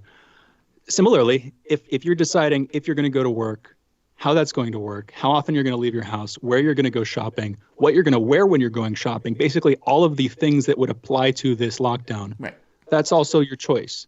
And from that granular level, I think it is a fair comparison. I think that the problem comes when you look at it from the governmental level, which is appropriate, and you get these sort of weird moral intuition things that kind of flare up. But the thing is very similarly, like Claudio was saying, people have been driving cars at decades, kills a lot of us. One of the leading causes of death, a huge cause of death in the United States. And the reason we don't ban it is because there's some utility in continuing to drive cars. Similarly, there's some utility in keeping the economy not locked down. And that utility is not just economical. In fact, it's not primarily, I don't think, economical. It's that, like, that's the system that sort of supports all of our lives. You know what I mean? And there are parts of that system that you can criticize. We should find better ways to fix it. But I think from that high level perspective, I think it's a fair comparison. I think it brings the sort of right moral dynamics to mind. My oblique thing, and I want to get back to you. No, I don't think so. Because, look, driving a car, there's a certain amount of leeway. Why not 10 miles an hour? 10 miles an hour is just as safe, but you get to go a little bit faster. What about 15 miles an hour? Just as safe. You get to go a little faster. By the time you hit 90 miles an hour, I would agree with you. That's somewhat unsafe, and so people don't necessarily drive that fast. But there is a margin to which you can drive that don't necessarily kill you. That is not true for COVID-19. I mean, you could say, well, people should put on masks, but you have some people who say they don't even want to put on masks. Like, so, I don't see the comparison between driving a car at 5 miles an hour, which is obscenely slow, and COVID-19, which can put people in the hospital and has taken 120,000 lives. I just don't see the match. I'll give it to you. So driving at 0 miles an hour with COVID is staying at home and ordering all your groceries in. Driving 100 miles an hour is going outside, getting in orgies, kissing everybody you see, and sneezing on people. And I don't think either of those are good. I think there's some balance there. You know what I mean? And here's the real question. I get why people are concerned about this, because I am too. Should the government really be telling us that we shouldn't leave our houses? In this case, I kind of understand why. Yeah. Really, here's the thing, because I'm not really opposed to the lockdowns. People who've listened to the show have been very critical of me for that. But I see the threat. I see the threat to the civil liberties. I see the precedent we might be setting up for some really terrible stuff down the line. But another take on this is just, it's a disease. I wish we'd had more prep beforehand. There's so much of American politics, and this is actually in the clip, Tim Kaine. I was watching that. We didn't play this part. So much of it, there's something he said in there that I actually kind of liked. Yeah.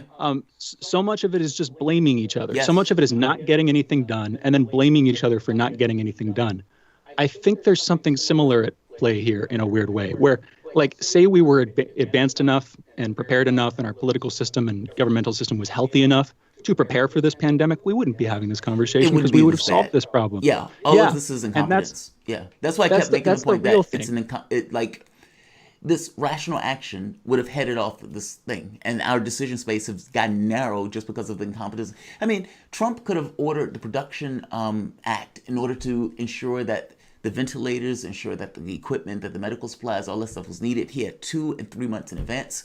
He's blaming China, despite the fact that we had somebody in the World Health Organization relaying us information in real terms. Like, I get that people want to have this argument now, but like you said, this argument is only taking place because of the incompetence that took place prior. That's the thing. I want to see if Claudio's still on. Claudio, are you still there? He's gone. He's gone. Sad. Okay. All right. I just wanted to see. I'd heard from a producer that we might be misrepresenting his opinion, because he might have been arguing against that. Well, he was against it. So, yeah, he was arguing against the lockdown. Okay, there we go. All right, never mind. We have another caller, Laura from Philly. You're on. Laura, what's on your mind? Hey, you all have a great day. Gentlemen, I was hoping that at some point you would address the issue of Juneteenth, but to the more important issue of how we're handling COVID.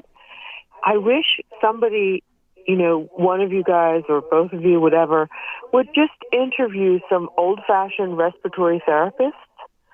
I dated a respiratory therapist in the 90s for 4 years, and under no circumstances ever would you intubate somebody who had an infection.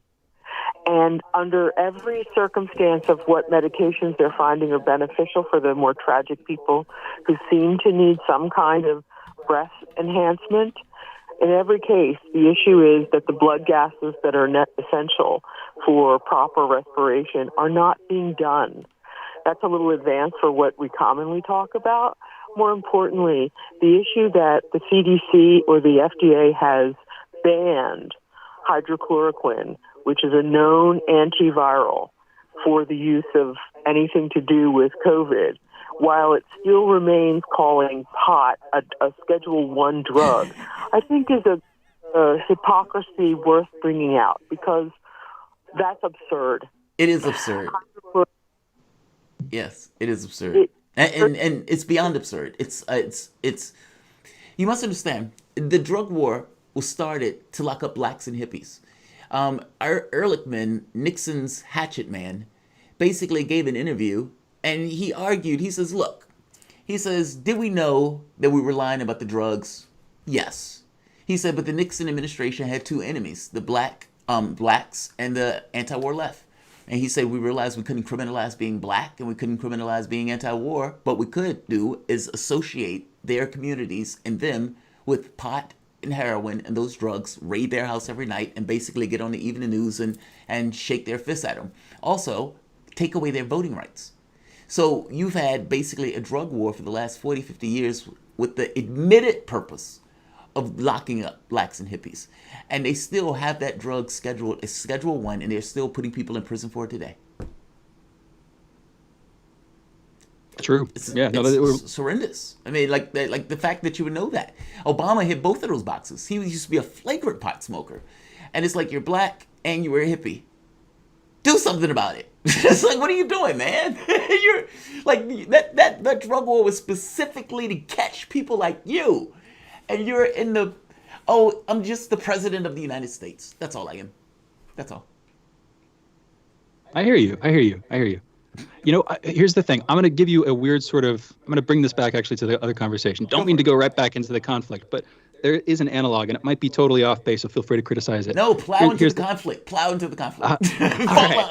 lines. Totally. So here's the thing.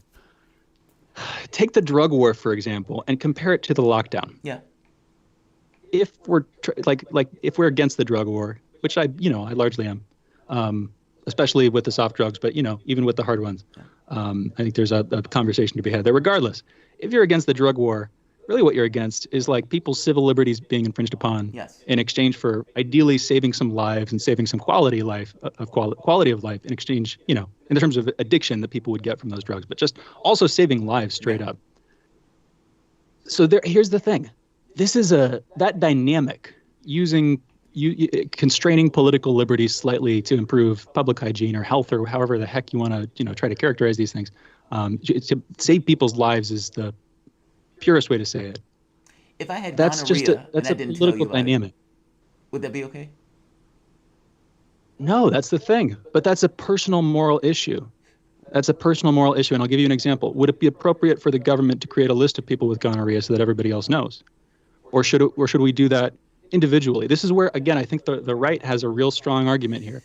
The left has some strong arguments in response too, but the right's argument is it should be about our choice. It should be about our not just our opinions, but our personal knowledge, because ultimately, all knowledge is personal. If you're living in a consensus, if you're living in a status quo where everybody believes the same thing, in a sense, you don't really have knowledge. You're just receiving it. Anyway, that's my take. What's yours? So that's interesting. I mean, I tend to trend towards the libertarian side on issues of freedom and everything else.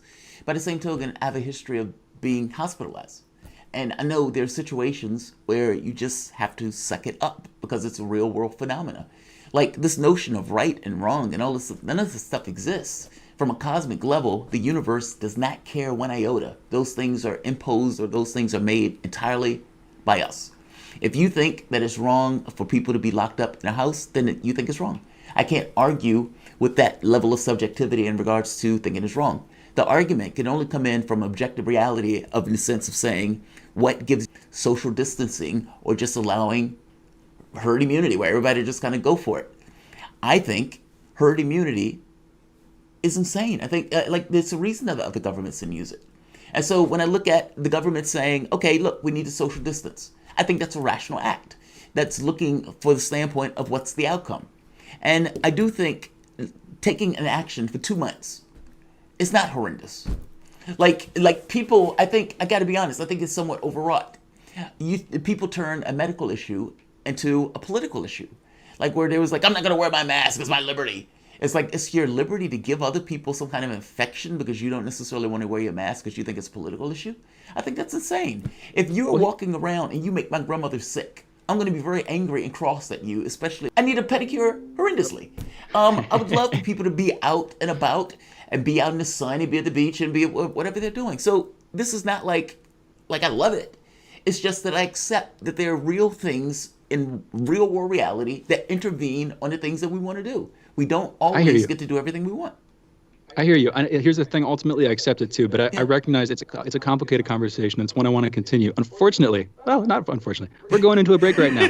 We'll be back in just a minute with Stephen Lenman. Regardless, you've been listening to Fault Lines with Thomas and Stranahan.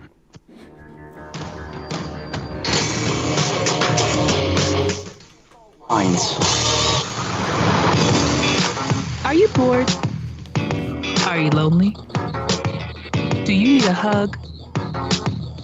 Well, we can't give you that, but we can keep you up to date on Radio Sputnik.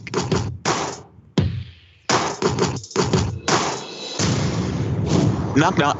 Who's there? Political Misfits? Political misfits who? Political Misfits on Radio Sputnik? Not ringing a bell, sorry.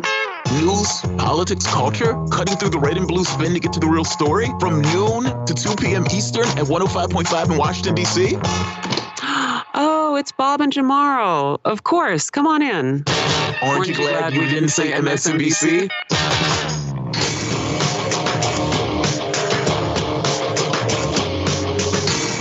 Fault Lines. And we are back. It's Fault Lines with Thomas and Stranahan. We're joined now by Stephen Lenman, frequent guest and friend of the show. In its new incarnation, this is the first time he's coming on. Stephen, how are you doing this morning? Yes, I'm doing fine. I guess the changing of the guard, which caught me off guard. I didn't hear about it. It caught us off guard, too. Yeah, it caught us off guard, too. You're not the only one. We're really glad to have you, though. Being invited on today, very late on your schedule, was not a record for me. I was once invited on a radio program that when I said hello, I was broadcasting. That's hilarious. Yeah, no, that's funny. Okay, so here's what we brought you on. Wanted to get Miko Paulette on. We're really glad to have you on, though. America's dysfunctional economy. We're going to be talking about your article on America's economy. Can you please tell us more about what you're criticizing, what you're looking at America? Just what's your take? The economy today is more dismal than at any previous time in U.S. history. There's a vast difference between what's going on now and during the Great Recession of the 1930s. I was born in 1934. I was too young to understand what was going on, and my dad had a job, so there was a roof over our heads, and we had food on the table and so on. But it was a very hard time for most people. The Great Depression actually was 2 severe recessions with a period of recovering in between. But what went on then was worlds apart from what's going on now.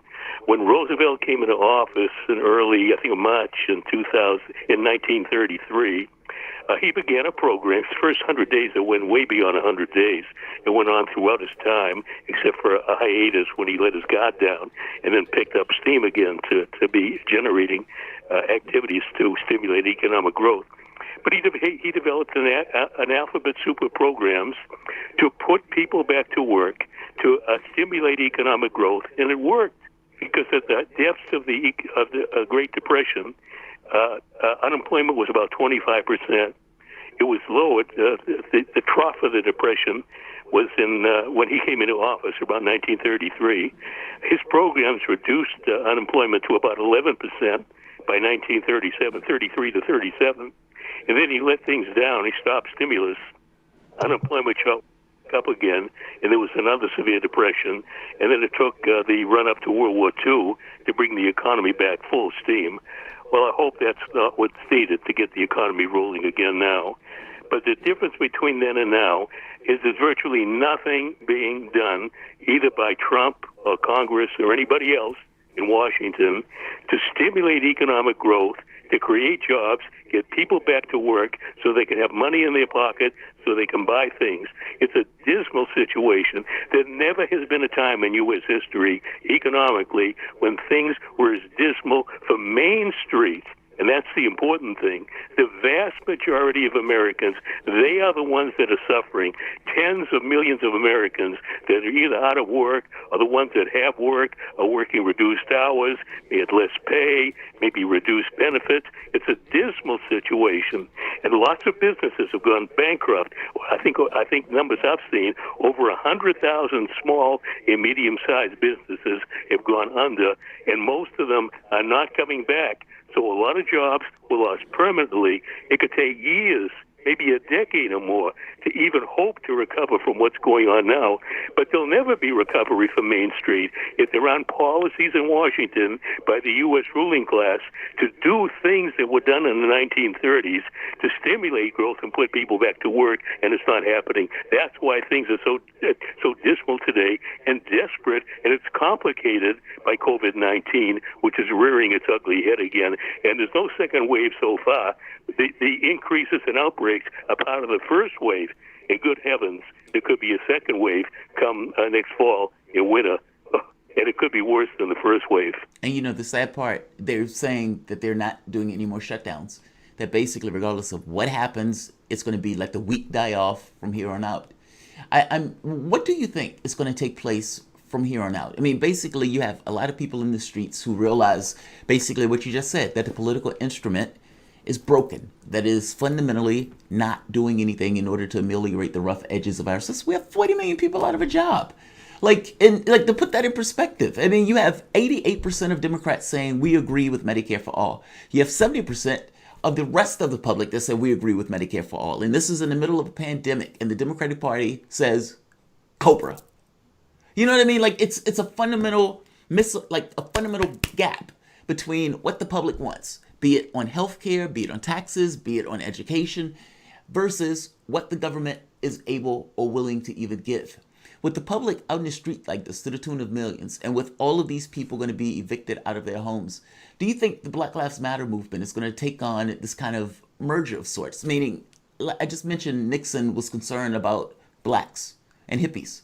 Well, is this going to be a situation where the Black Lives Matter movement, in some degree, join with all of these other people who are either out of work or these people who are out of their homes and have broader economic concerns in regards to what they are arguing for? The issue of police violence is a symptom rather than the problem. Yes. Police do what they're trained to do. If they were trained to be nice guys, I think most cops are not violent, but there are too many who are, and they're not in my neighborhood. I've never seen a violent cop in my neighborhood. I imagine there has been some violence, but I haven't run into it. But the issue in the U.S. is the U.S. was never beautiful. It was never beautiful. The founders created the country to be run, in John Adams' words, by the nation's well-born and able. Yes. In other words, the privileged class, the rich, well-born and able. Those were his words. And that's the way the nation was already run. So the way the nation is run today, the issue is institutionalized racism, inequality, and injustice. And this is what the ruling class how they govern. This is how they govern. So ordinary people, it goes way beyond a black or white issue. It's a universal issue. I mean, poverty in America, I've used this line before, poverty in America is the country's leading growth industry. Most workers in America have rotten temp or part-time jobs with minimal benefits. Some maybe have no benefits. And things are worse now because of what's going on. I mean, people can't survive like this. But for households to survive, they need 2 or more jobs. I mean, they can't survive on I think the minimum wage is still $7.50 an hour, which was the minimum wage, 30 years ago? Yeah. And you know the sad part about it? There's a clip where I think it's one of the Republicans, I can't think of the one who, but on CNBC, they're basically saying, hey, having $200 extra creates a disincentive, so we need to cut the extra money that we were given from the standpoint of the employment stimulus in order to ensure that that money is below the minimum wage, or just at the minimum wage of $7.25. That's so, at a time like this is their thoughts. It's so out of touch. You brought up Medicare for all. That's a big issue for me. I've written many times about it. It's a human right. Yeah. The U.S. is the only developed nation in the world that does not have some form of universal health care. What's got it for seniors like me? I'm in my mid-80s. I mean, Medicare is godsend to me. I don't know how I would have survived without Medicare, and it's been cut greatly since I've been on it. I went on it over 20 years ago, and it's been cut drastically. And the way the program was originally set up, it was a program where you pay your insurance premiums, which I did when I was employed during my former working life. And the deal was when I retired, I would get free medical care. Well, my free medical care cost a fortune. Now, just imagine if Medicare didn't exist. I could not have afforded the medical care that I needed. When I was young, decades ago, drug prices were dirt cheap. They weren't included in Medicare. They are now, but it's a rotten system. But Medicare, it should be a no-brainer for Congress to pass Medicare and for the White House to go along with it and want it to be part of the U.S. law instead of the way the system is today. But that's one element of institutionalized inequality and injustice in the country. I mean, the U.S. claims to be a democracy, and I call it a fantasy democracy because that's what it is. There's no equality. There's no justice. There's none of what just societies cherish. It's not the way the U.S. has ever been. I wish it was, but it's not, because the U.S. devotes its time and its money, its resources to serving its privileged class, to waging endless wars against nations threatening nobody. The last time the U.S. had a foreign threat was before Japan and Nazi Germany were defeated. Not since then. That's the way the country is. Yeah, I mean, you were talking about what the U.S. is. This is Shane here. My perspective is U.S. is a bunch of things, but it's clearly both a gerontocracy, a plutocracy, and an oligarchy. It's not both. It's all of those things wrapped into one. Also has the vestiges of democracy and republicanism, but that's all kind of rolled into one thing. Here's my take, though. I'm going to push back on the Medicare stuff. Reason being, yes, I think literally every single person, and especially the people inside the healthcare industry, are like, we should reform the healthcare industry. What happens, I think, is that the solutions that get put forward, the policy proposals that get put forward, tend to be the more controversial ones because it's the ones that each party can kind of rally behind in opposition to the other. I think there's something similar going on with Medicare. Yes, a better healthcare system would be good, but if I look at the last sort of attempt during the Obama administration to reform this stuff, what I remember seeing is a lot of it getting cribbed from the recommendations of insurance companies, which again are the real king here, along with the pharmaceutical industry. And here's my point. We need those improvements, but I'm worried that we're getting stuck fighting this trench warfare when there are other potentially low-hanging fruit like technological innovations or looking really, really hard at inefficiencies in the system, looking at how the pharmaceutical industry works, stuff like that I think the vast majority of people would just agree on. And, the real thing there is I'm just worried that our political system is keeping us trapped fighting skirmishes effectively over kind of remote issues when we could make progress. What's your take on that, Stephen? Medicare 1 minute. Well, is one issue. There are many others. I mean, the basic issue was to have a just society, a governance of, by, and for everybody equitably, not a system that only serves the privileged class, by exploiting ordinary people, which is the mass majority of people. But America is not that society, whether it's healthcare or anything else. I mean, people need a living wage. If they don't have enough money, what are they going to do?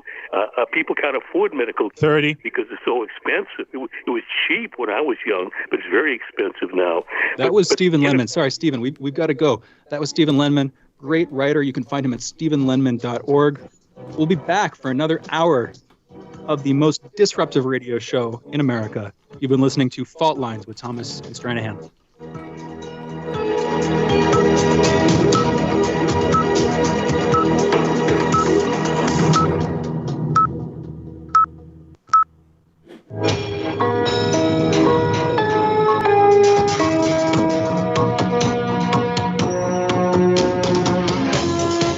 You're listening to Radio Sputnik.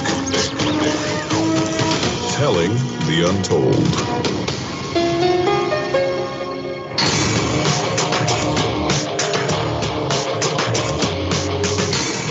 Fault Lines. Live from Washington, D.C., the capital of the divided states of America. It is time now for the show that brings you more sides of the issues that matter. In the independent corner, I am investigative analyst Shane Stranahan. In the lefty corner, I am independent analyst, one Jamal Thomas. Get ready for the show That's the antidote to propaganda. Fault lines with Thomas and Stranahan. All right, coming into our third hour here, I want to do a quick roundup review of some headlines. We've been talking about some of these earlier in the show.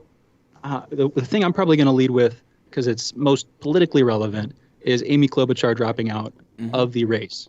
So she's sort of passed the buck off to an unnamed, unidentified, unknown, probably black woman. A random black woman, right. Well, see, here's the thing with Klobuchar. She had no chance. I mean, Klobuchar was responsible for George Floyd being basically killed. I mean, responsible is too strong. She had the culpability associated with it. She let Chauvin off with Reyes, in addition to multiple other killings while she was Attorney General. So whether she was culpable or not, that looks bad. And so I don't think she had any chance at all. By the same token, I do think it's notable that she said, hey, choose a black woman. You know? It is. Yeah, no, that's going to be significant. And it's obviously representative of what's going on right now, but it also resonates with the stuff that was predating the BLM movement. I might be misremembering, but I remember hearing some waves about that. Was that just about a woman VP candidate, though? Yeah. Do you know what I'm talking about? That's the thing. Yeah, because Joe Biden said, I'm going to choose a woman. Now, for the longest time, people thought he was going to choose a black woman. And then he corrected, I never said a black woman. In which case, he had a lot of angry people like Stacey Abrams coming on and say, how dare you? You better choose a black woman or else. This type of stuff. I think he might have chose Warren before. But now, I think that's a hard choice now. Like, only because he was weighing, do I want the black vote or the lefty vote? Now, the thing is, he's going to get the black vote to the tune of like 94%, regardless of what he does. But there's something else that's added on to it now with all of the energy behind Black Lives Matter. And this notion of trying to co-opt, of giving performative stuff without actually giving anything, choosing a black woman for the candidate would be a performative gesture, especially when the issue is class, and she's just going to come in with some kind of identitarian politics. Yeah, I can very, very much see that. Yeah. Second story here I want to talk about, and we'll get to some of yours. Italian authorities report that coronavirus, was found in the wastewater in the cities of Milan and Turin. Those are in the north of Italy. And it was found back in December. I keep saying September. Back in December. That's 2 months before the first confirmed case in Italy. Yeah. Now, this is significant, again, because you're going to have to ask yourself, how did it get there? Maybe this is a fluke, but we have to assume not, I think, for now at least. How did it get there? What are the implications of this? And what does that actually mean? Where did it come from? That kind of thing. Interesting questions. It's going to take some time to shed some light on those questions, but wanted to throw that in there because I think that really is pretty significant. I don't know. Again, I look at it, it's a virus, right? I mean, people aren't, like, how would you know where was the first instance of the virus? Like, in real terms, how would you ever know that? Well, yeah, that's like it's tracing a fire almost. Yeah, it's always a shady thing. But I do agree with you. The earlier you know, the better you can prepare for it. But they probably wouldn't have even known what it was if they saw it back then. And the upside of if it started earlier, then there are a couple things you can know from that.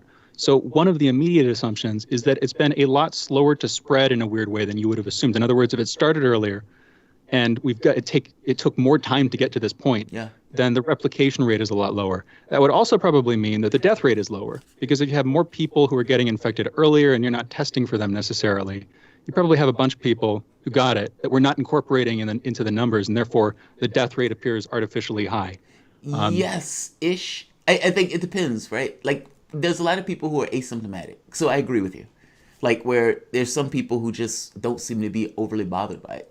By the same token, those people who are asymptomatic can spread it to people who are older, who have some kind of secondary disease. For example, I have kidney failure. And with kidney failure, that makes me more susceptible to dying from it. Not to mention African-American susceptibility is high. The people who I go to the clinic with every so often, well, those people, all of them are up in the ages and all of them are susceptible. Meaning, even if I got it and I was asymptomatic, it was possible that I could spread it to those people who are there who are not. I guess I'm saying it's not as, I agree with you that the death rate may be lower, but I think the death rate may be lower for people who are healthy. When you get into people who aren't, I mean, blacks are dying at 3-1. Like, it just seems like, we don't care all that much. When people make this argument about Black Lives Matter, it seems to only care in terms of cops shooting blacks. I mean, but that goes a lot deeper than just cops being, killing. It goes into this notion of healthcare disparities, economic-driven healthcare disparity. And in this very specific case, you have a very specific demographic that seems to be dying 3-1. And Trump doesn't care. Democrats don't care. And it seems that there are elements of the public who, because it doesn't necessarily affect them, they don't care. I don't buy that. I mean, I'm a lefty. I'm empathetic in general. And having a medical history where I've been on my own deathbed, I have a certain perspective of healthcare issues that I do think they need to be attended to. And this is one of those things I don't necessarily want us spreading willy-nilly if we can avoid it. I don't want unnecessary death. I hear you. Yeah, I hear you. That's ultimately why I come down in favor of lockdowns, especially as a tool. It's just you need to be worried about how that tool is going to be used once you've created it. Oh, agree. Totally agree with that. I mean, look at what Trump did with the national security thing. He's like, all right, I'm going to shut the government down because I got to build a wall, and that's a national security issue. That wasn't a national security issue at all. So I agree with you. Governments tend to use things in ways that are not, it's to meet their own ends, not necessarily because of it's legit and honest. I agree with you. And to that point, another sort of I want to move on, but another implication of this, if it was found back in December, the narrative right now is, as I believe, that it started in China right around December, started around that time. So here's the thing. If it started somewhere else or it started somewhere earlier, that would significantly change the narrative, the sort of anti-China narrative that has dominated, kind of loomed around the edges of this whole coronavirus thing. That's another implication. It doesn't have to do with the course of the disease itself. It's just, geopolitical almost. Can you imagine that? I think it's significant. After all of this talk of China disease, and you find out it started in like Italy or somewhere? Exactly. That's the thing. And that's part of, that's honestly, I think that what's really more important on a deeper level is just, how it impacts the course of the disease itself, because that actually is a lot of people dying or not dying. But there's this geopolitical side too. All right, and those, the United States alone. Yeah, that's exactly right. We also probably should talk about the polling that we were talking about earlier. Yeah. So Fox has some new polling out that gives, if I'm remembering correctly, Biden a 12-point lead over Trump. Which is funny because that's Fox. That's supposed to be a safe space. That's the thing. Yeah. I mean, what I noted earlier, and this, again, it reminds me of what Ted Rall was on to talk about for his first segment yesterday. He was talking about Bidenism, which is really just sort of an empty oppositional non-belief system opposed to Trump. And when you look at the polling, the thing that really caught my eye, we talked about this earlier, was how people were excited, how excited people were by the candidates versus how much they just wanted to elect that person so the other person wouldn't get elected. That number's so and sad. It was like, it was a 1/3 to 2/3 split, like inverted between the two, where Trump voters are, excited about him. They don't really care about Biden. And Biden voters really don't want Trump, and they're not really all that excited for Biden. And that makes just perfect sense to me. But it's remarkable to see that so clearly there. Well, when we make the argument for blue no matter who, and that people are just voting for Biden, they don't care about Biden. Like we were making that argument for like a year, and you see that number, and that number is so stark. That number is stunning. Like when you think about it, Joe Biden basically is not energizing only 30% of the population that's voted for him. That's it. The 30% say, yes, we're excited about him. But by the same token, an angry, unsatisfying vote is still a vote. It is. That's counts, the thing. It counts the same way. The angry part don't get added in. Although maybe this is just me, but do it I don't know, man. Isn't it just all part of the same machine? Like this is a topic that got brought up on the show frequently when it was Lee and Garland, and it'll probably bring it back up again between us. Isn't the Democrats, the Republicans, aren't they all? I mean, they have differences, but they're part of the same machine. Ultimately, there are the same people behind the scenes who they're having to answer to. The agencies, sure, that the government is composed of, those agencies might be staffed by more blue people or more red people, but it's all system people. You know what I mean? And there are some ideological differences, but there are this massive body of incentives. I don't really like Trump. I don't really like Biden. Is this just the political status quo? Have we been here for decades? Are we lost in the desert? What is this? Ever since the moment that we abandoned any notion of accountability in our political space, we lost control of our political space. It's that simple. Like if you think of, so African Americans, for example, there are 2 points. African Americans, for example, basically were a subjugated class in the country. And you had the situation where the Democratic Party basically put out a fig leaf to get their support. Well, at that point, we had wed ourselves to the Democratic Party. But the problem is times change. And as times change, the rationale and the reasoning for doing things also need to somehow change. The moment that it got to the point where blacks were voting for 90% and not getting anything for their vote, meaning that wasn't a transactional process, it was a process entirely just to keep the monsters at bay, that needed to be a rethink. You've lost control. Like it's like one element. Hispanics, for example, same thing. Oh, they don't want to get deported. But you end up with Obama deporting 3 million. Like it doesn't. It's like there's nowhere to go. Like you can choose between Coke and Pepsi, Burger King, McDonald's. But in the real terms of economics, taxes, trade deals, that stuff is off the table because both of the parties agree. I would argue to you that in the same way we have propaganda ensconced in all of these other avenues of society, well, the same thing is true in politics. In the same way that China will have a one-nation government, how does the United States have a two-party system? I mean, honestly, both of them agree on all of these other areas. Both of these parties are capitalist parties. And the only difference is gradations. And so it's like, is a gradation really indicative of a completely different party if both of these parties basically and fundamentally believe the same thing? It's like a scam that's being pulled over the wool, over the eyes of the American public, as if these are two polar opposites, when really it's like a tiny, tiny, tiny narrow bit of difference. It's true. What, it's true. Yeah, what do you think about that? I mean, you think I'm off the scale? You think I'm being too harsh on the political leaders? Well, I mean, it's always a question of how harshly you should judge people whose motives you can infer but can't know. Yeah. Like there are just problems there. That's why the courts all this stuff. That's too fair, Shane. That's too fair. However, they are presiding over a system. They are presiding over and benefiting from a system that hurts a lot of people. So with that specific issue, it's problematic. Here's my take. You don't need to judge the person morally. You can talk about how bad they are. Yeah. You can use that rhetorically, but in your own mind, you can sort of have an open mind. But you got to go wholeheartedly to change that system. You got to go whole hog. That's right. Get those problems fixed. We're actually going to go to a break here. We've got a few callers on the line. Looking forward to this, though. Interesting segment. We're going to have a call-in segment next time in a few minutes here. Again, the number is 202-521-1320. You're listening to Fault Lines with Thomas and Stranahan.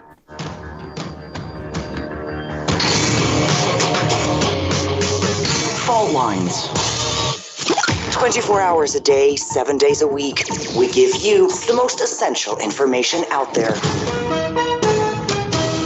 Radio Sputnik, telling the untold. Epidemics and pandemics could kill millions of people, and they actually did. Centuries ago, deadly outbreaks called the Black Death, the Plague of Justinian, and the Spanish flu ravaged countries, empires, and whole continents. Some of these diseases are still present around the globe.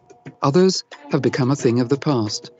Discover how these ancient and not so distant outbreaks from previous centuries differ from modern-day SARS, MERS, and coronavirus pandemics. Listen to our new series, Outbreak, the deadliest epidemics in human history. This week on Radio Sputnik.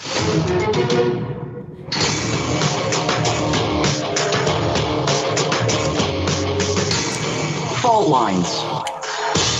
Welcome back to Fault Lines. I am your host, Jamal Thomas. I am with the indomitable Shane Stranahan, SS. So we still have a great show for you guys today. So Shane, what are we going to get into for this particular segment? Which story strikes your fancy?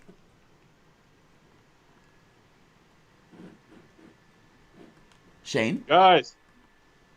So let's see. I think we were talking about the polling beforehand. One of the interesting things has to do with what the public says about racism. Now, for the longest time, back in the 60s, whatnot, the public, for the most part, didn't think racism was a problem. The public didn't even particularly like Black Lives Matter all that much when it started under Obama. But oh, how things have changed. 81% say they're concerned about racism.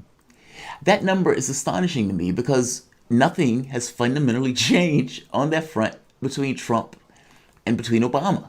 And yet, with the killing of Floyd, something that is as routine as apple pie, considering that 1,000 people are killed each year by cops, 99% of the people that cops kill, there are no charges associated with it.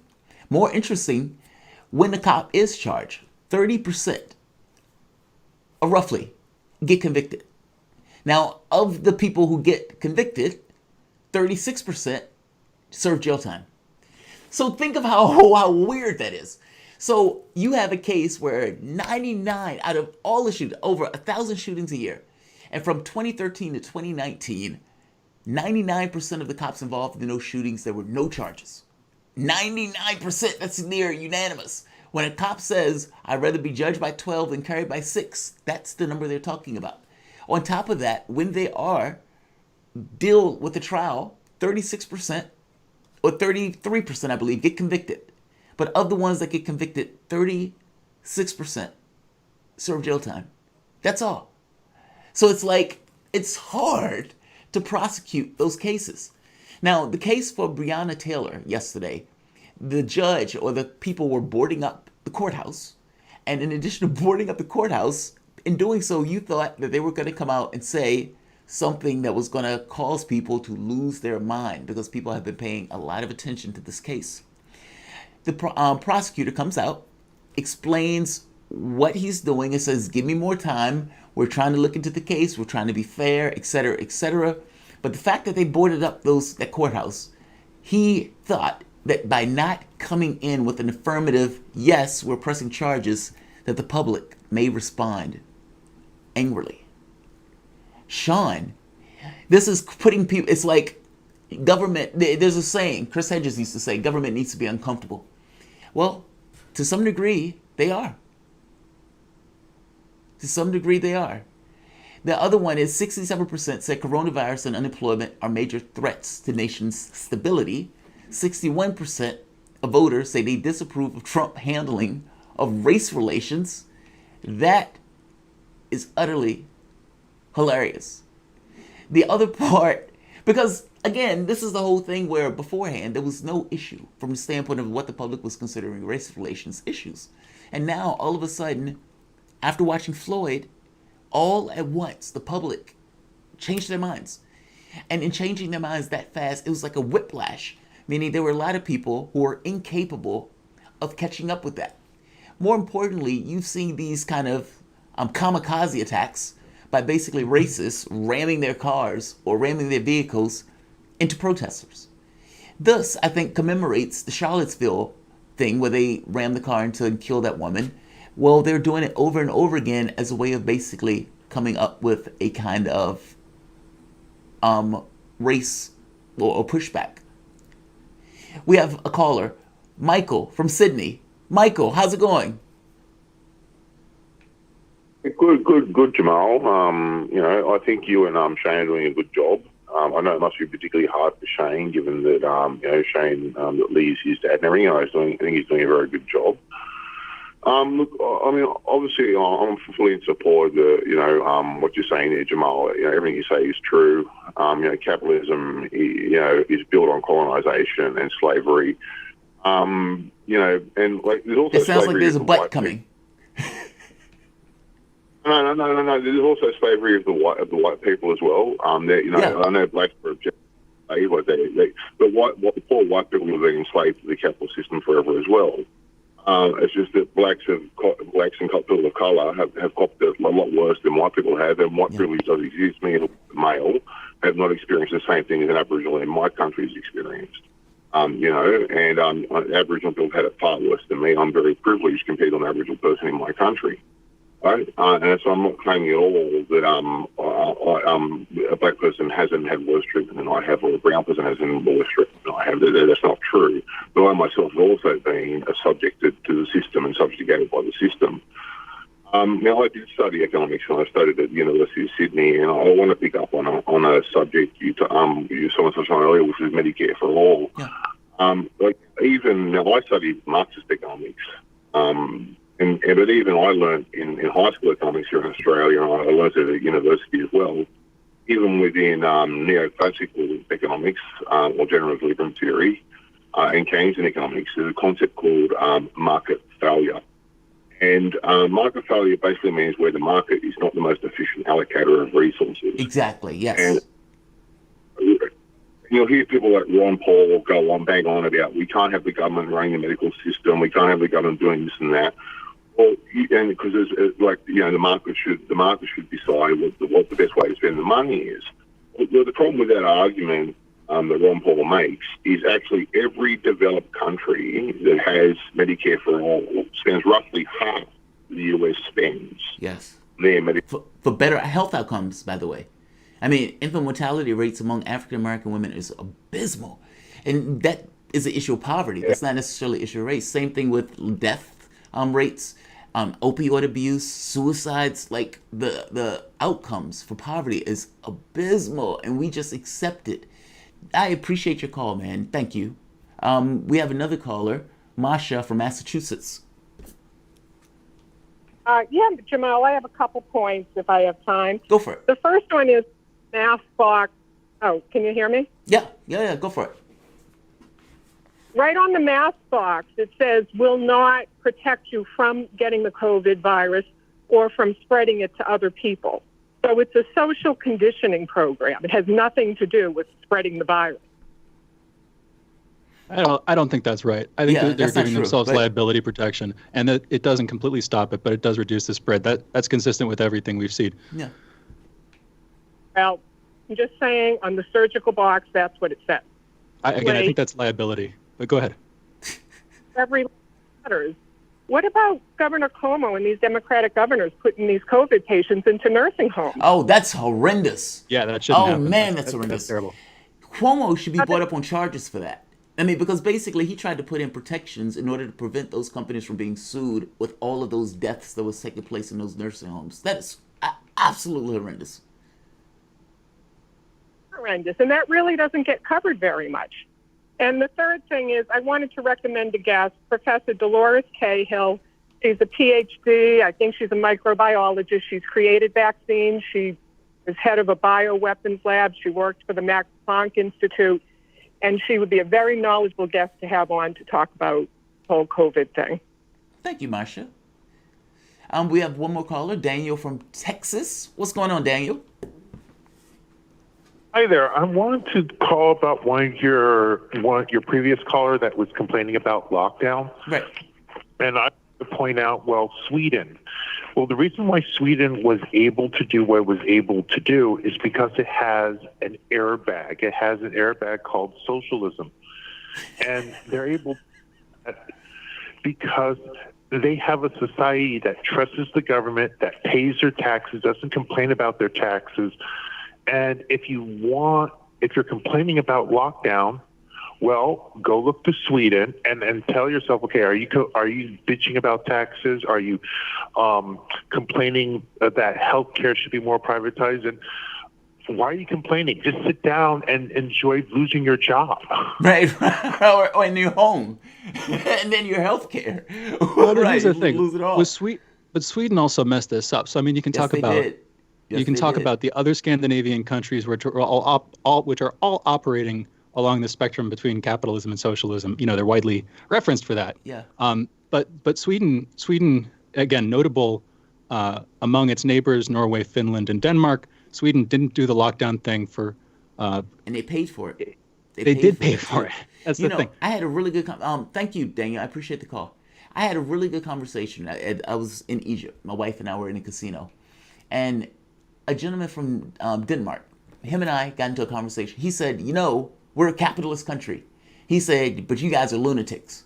And he said, we pay our workers well. And by paying our workers well, those people do a good job at their companies. And we grow our society together. And it cuts down on the amount of crime. It cuts down on the amount of chaos, all of those things. And he was like, you guys go with capitalism as if it's a scorched earth, winner take all, screw the workers. And he said that's like he couldn't fathom living in a society like that. And even healthcare, like to put the healthcare thing in perspective. Do you realize when I was in Egypt, I was outside and a guy came out with a smoke. Now, yes, it's a house, it's a doctor's office, hospital type thing, And the guy was smoking, so fair enough. But the guy offers me a cigarette, and he speaks English. He's a German. And he says, how much do you have to pay for this? And I tell him, he says, my government pays for me to get dialysis here, even when I travel. Like, I went from country to country to country. And every doctor that I talked to said the exact same thing. I can't believe that your government and your country accepts the way you guys do healthcare. So when I'm making this argument about Medicare for All has 88% Democratic approval, 70% approval overall. It won in the fires of a debate being attacked by 20 other Democrats for over a year, and it only gained in popularity.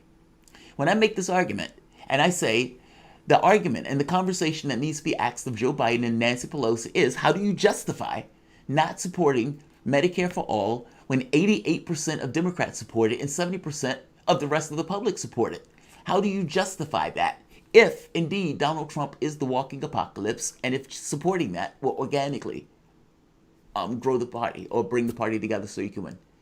Like, I guess it doesn't make sense to not support a policy that has that much support, especially if you're complaining about not getting burners.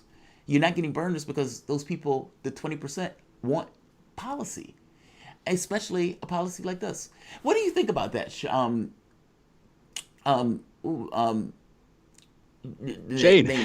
Yeah, I'm sorry, Stranahan. What do you think about that? When people make the argument that says, basically, this policy is dramatically popular. Joe Biden calls Donald Trump the walking apocalypse. And if indeed he is the walking apocalypse, how do you justify not supporting a policy that has 88% support, 70% support for the rest of the public, if that is indeed what you need to organically grow the party? Why are you so rigid in your ideological framework that you can't take one for the team, unite the country? What do you think about that argument? So here's what I think. I think the U.S.'s healthcare industry is probably in some ways worse than other countries' healthcare industries. In fact, it's way more expensive. That's the first thing. Way more expensive, debilitatingly expensive. I've heard some bad things about other countries. I don't want to whitewash over those. About their healthcare systems. But just take that. I'll just put that as my sort of base principle. U.S. healthcare industry is bad. Here's my take, though. Worldwide healthcare systems are kind of bad. We're still so far from where we could be. I don't mean to be too myopic or too idealistic with this. But if you look at, again, technologically, if you look at humaneness, I mean, I'm going to focus on the first one. Yeah. I've heard that there's a lack of the second one in healthcare worldwide, largely because of these weird systems that we built up that manage people, their lives and their deaths in sort of inhumane ways. But focusing on technology, because I think that's really the one that catapults like things like human longevity, quality of life, eradicating diseases. I'll put it like this. We're so far from where we could be. Oh, man. What I'm worried about is, again, getting lost. And maybe we can turn to the capitalism conversation here for a second, because I don't see capitalism per se as the problem with American healthcare. I see American imperialism as the problem with American healthcare. A lot of people tie imperialism and capitalism at the hip, but again, you've had communist empires, you've had the Soviet Union, which had a wide array of sort of states like the U.S. has now. Yeah. You've had the attempt at fascist empires. Again, arguably the Nazis, the Third Reich, they did that thing. They had their puppet states. So you've had these imperialistic tendencies show themselves in every ideology, which means I don't think you can blame capitalism. I want to hear your take on that, though. Well, I mean, if every company in the United States, the objective of it is to maximize profit, meaning the highest priority of those things is profit. Whether it's healthcare, whether it's flipping burgers, whether it's doing whatever else, the healthcare is secondary to the profit motive. The issue with the healthcare thing, and the reason why you pay 3 or 4 times more than anywhere else, is because of the profit motive. You have somebody who's making, $30 million and then giving the rest in healthcare. You have the other countries around the world that don't have that profit motive, so they don't have that extra incentive or that extra amount of cash that's built into it, nor do you have them doing things entirely for the sake of profit. You know, when I was in, I think I was in Lisbon, and I was getting dialysis was free to anybody who wanted it, high quality, because again, the goal wasn't to maximize your profit. The goal was just to provide high quality healthcare. This point of healthcare was healthcare. It's the same thing with Medicare for all, and the reason why people make the argument. The overhead to regular healthcare is like 30%. The overhead for Medicare for all, or Medicare, is like 4%. That's a massive difference. It is. Here's we've got to go into a break. Yeah. Very, very quick response, but we've got to go into a break here. My very quick response here. In capitalism, profit is the unit of power, but power expresses itself in all sorts of ways. If you have a country or a society that doesn't use money, that pursuit of power, that greed for power, will express itself. It happens in socialism. Therefore, I don't think we can look at the sort of units that we're using or the bases. We have to look at how those systems interact with human nature, how they fit with the institutions, all that stuff. Anyway, big topic. We're going to go into a break right now. Come back in a second with Chris Hedges. Really glad to have him on. Regardless, this is Fault Lines with Thomas and Stranahan. Massively excited. Fault Lines. Tough questions are the most powerful weapon we have. As long as you have questions, we'll keep asking.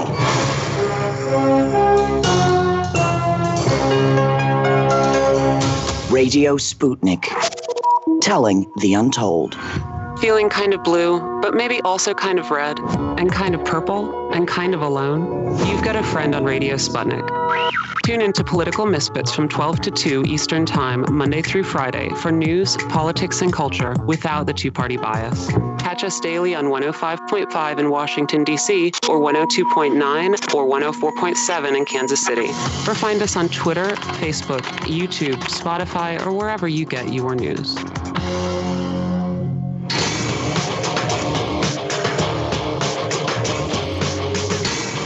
Fault Lines. And we are back. You're listening to Fault Lines with Thomas and Stranahan. Really interesting conversation last segment. Absolutely. And maybe we can continue some elements of that. You wanna intro Chris tomorrow? Sure. I'm a massive fan of Chris Hedges, so I would love to take that opportunity. We are joined by Chris Hedges, Pulitzer Prize-winning journalist, author of 11 books, including several New York Times bestsellers, and host of On Contact, airing in RT America, and the man who had the distinction of being booed off of a crowd for moral courage. I find that to be a remarkable thing. Chris, welcome to the show. Thank you. So, question for you. What are you thinking and how are you feeling about the protests that are taking place all across the United States? I've heard you make the argument that basically the political instrument has seized up and has become somewhat ossified, I think the term that you use, and that the only way for people to really do anything is to throw themselves into the streets. They've thrown themselves into the streets. So how are you feeling about this, and what do you think is going to become of this? What's going to come, no one can tell. But this is clearly more than a protest limited to police violence and police abuse. I think what you're seeing is a class and a generational revolt. And it won't end and it won't be solved with new police reforms, which is really a form of gaslighting by the ruling elite. We've been through this, many times before, when Eric Garner, for instance, was strangled to death by New York City police. Chokeholds were already prohibited. When the Minneapolis Department went after George Floyd, and the officer put the knee on his neck, there was already in place, and this had been put in place after the 2014 killing of Michael Brown and Ferguson, a duty to intervene, a requirement by police officers to intervene, and they didn't do it. This requirement didn't save Floyd. So all of these proposals to tweak the police, more body cameras, consent decrees, revised use of force policies, banning chokeholds, civilian review boards, requiring officers to intervene, banning no-knock search warrants, more training and de-escalation tactics, a requirement by law enforcement agencies to report use of force data, nationally enforced standards for police training, greater diversity. These have all been made, in many cases adopted in the past. What we're dealing with, and I get a sense that the people in the street get this, is about confronting systematic structures. in both in terms of a failed judiciary and a failed policing policy that gets to the more fundamental root causes of why this is happening, and that really is social inequality, because you've empowered militarized police to go into deindustrialized, urban, poor areas and use essentially strip people of habeas corpus and due process. I mean, I don't use the word terror lightly, but 1,100 people in this country are murdered every year by police, almost all of whom are unarmed, most of whom are poor people of color. And even with these protests, these killings haven't stopped. And I think that we have to address the underlying causes that have turned police forces into, in essence, occupation forces. And it's really these draconian, overfunded, over-equipped, of course, equipped with surplus military hardware, police forces in mass incarceration that are the primary forms of social control as the country has been reconfigured into an oligarchic state. And I don't think they're going to, I don't sense that the people in the streets are going to, as they have maybe in the past, or we have been in the past, gaslighted. So you have all sorts of symbolic gestures, NASCAR and Marine Corps won't display the Confederate flag. Police take knee. Nancy Pelosi uses a Kente scarf as a political prop. The NFL is, apologizes for being insensitive to racism. The mayor of Washington, D.C. paints Black Lives Matter in 35-foot tall letters on a street near the White House. At the same time, she's proposing a $45 million increase in the budget and the construction of a $500 million new jail. The Angie Mama people came out and it was like, yeah, maybe we need to change that. We didn't realize that there was racist for the last 40, 50 years. like it's performative, right? And that's my thing is, you made mention to the oligarchical class, and I'm glad you mentioned that. When I hear defund the police, I think of, well, why do we need the police in the first place? Which gets to this notion of inequality, where you could see almost statistically, from a low-hanging fruit standpoint, crime and inequality being linked. And that we accept as a country basically a permanent underclass, is in one part vestiges from slavery that we just don't honestly regard. But in another class, we have the majority of people on welfare are white. You know what I mean? So this is also colonizing its own population. What caused this to be intersectional? Oftentimes, when you have a protest like this, it's just a quote-unquote black thing.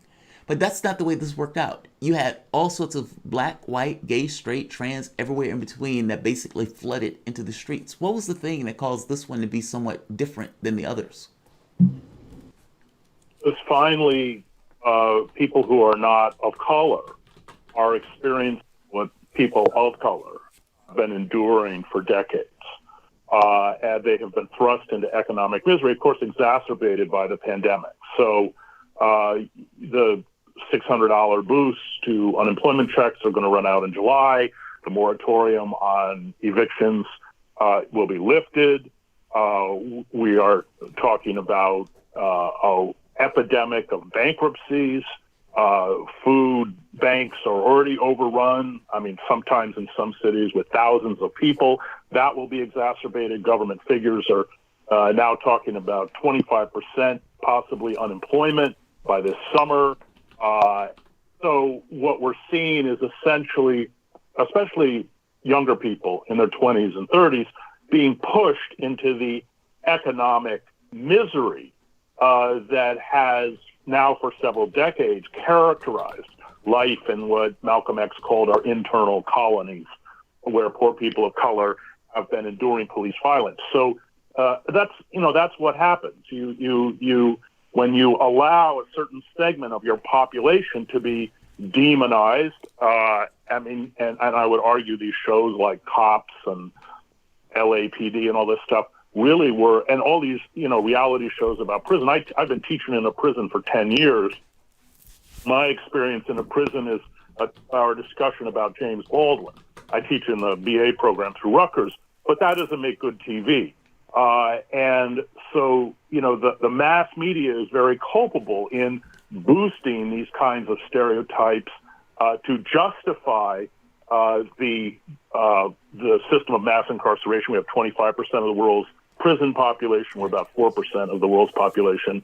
And I would note that half of those people in our jails and prisons have never been charged with physically harming another person. This gets to the whole sort of 1994 Violent Crime and Law Enforcement Act pushed through by then Senator Joe Biden, supported by the Congressional Black Caucus. And I raise that because I think that that is evidence of the disconnect between the black political elites and those they should protect. And the caucus now, in this current crisis, is once again called for the same, toothless, tired, failed reforms that got us into this mess. So that 1994 bill exploded the prison population, doubled the prison population, flooded the streets with cops, immediately 100,000 new cops, built massive numbers of new, I think 125,000 new state prison cells, and Biden and Clinton bragged about it. It was about taking back law and order. Naomi Mirakawa wrote a good book called The First Civil Right, how liberals built the prison system. And I mean, then to watch Biden speak at George Floyd's funeral was kind of staggering. Yeah. And they've also doubled and tripled the length of sentences. They imposed all sorts of new death penalty statutes for, death penalty eligible crimes. I think they boosted it by 50. He bragged about it. In that crime speech, he bragged about it. He went after Ronald Reagan saying, we gave you the power to do this and you weren't using it. And it's that speech is appalling, like utterly embarrassing. Joe Biden is directly culpable for the crime explosion in the population. I'm glad you mentioned that. This was his bill. I mean, he was not a co-sponsor or a bystander. And the fact that the elites will cough up a figure like Biden at a moment like this. And of course, Biden is so compromised in terms of his Let's try to wrap when he's done. Entire career towards corporate power. It comes out of Delaware. They used to call them the credit cards. It's where a lot of the credit card companies are based. His son, Hunter, who has a very checkered past, was working for the largest credit card company in Delaware at the time. And I think that, again, that gaslighting on the part of ruling class, and what the Black Agenda part calls leadership class, I don't think it's playing out. I think that I don't think it's working. It's an advertising gimmick. And I find it fascinating that the two principal areas of discussion both come out of the Black Lives Matter movement, and that is, do we defund the police or do we abolish the police? Now, defunding the police is a very problematic proposal because, as you saw in New York, the $6 billion police budget, most cities spend 40 to 50% of their budgets on police, which is ridiculous. They invest in control. They don't invest in people. They don't invest in neighborhoods. And so de Blasio is talking about taking $100 million of that and putting it into. So once you get into that numbers game, it's tricky. Once you get to the point where the Minneapolis City Council is talking about abolishing the police, then you're getting somewhere real. But the problem is for the ruling elites is that they're acutely aware that those police are the bulwark to maintain social control. That's why there's nothing to do with justice. I mean, if you look closely at poor communities, police don't investigate crime. They invest all of their time in manufactured offenses because it boosts statistics and it boosts money. So like in St. Louis County, 30% of the budget is made up through fines visited on poor people. That's where Ferguson is. So that's not mowing your lawn. That's open container. That's, my favorite is obstructing pedestrian traffic, which means standing on a sidewalk, selling loose cigarettes, which Eric Garner was not doing when he was murdered. I mean, these are just manufactured crimes. Real crimes they don't investigate because it's all about statistics. And so you have this twin phenomena in poor communities where police are constantly harassing those on the street for manufactured crimes, and at the same time not investigating real crime. And it's all about the quota system, do a lot of drug arrests, they get federal money in the war on drugs. It's the complete, and then on top of it, 94% of the people in our prison system never received a jury trial. I teach in the prison, I see it. They're coerced into pleading out. And I don't use the word coerce lightly. They're coerced. You stack a bunch of charges, which the prosecutors and the defense lawyers know they didn't commit, and then you barter like a card game. We'll take this off, we'll take that off. If everybody went to the court system and got a jury trial, which is their right, the whole system would clash. And in fact, the students I teach in the prison with the longest sentences are the ones who went to trial, usually did not commit the crime, and naively trusted the system. And they're an example. Thank you. That's Chris. We're going into a break right now. Chris will be back with us in just a minute on the other side of this break. Right now you're listening to Fault Lines with Thomas and Stranahan.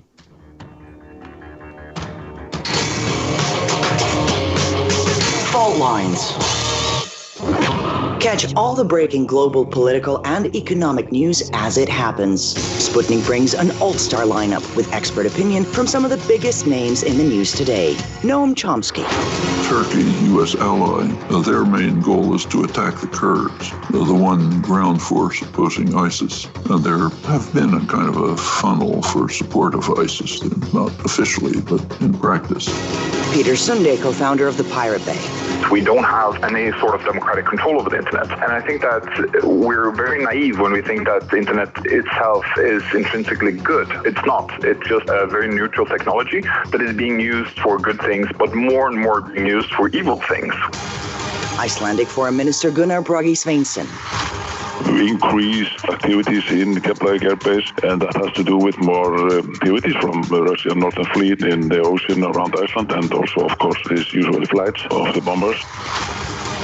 Robert F. Kennedy Jr.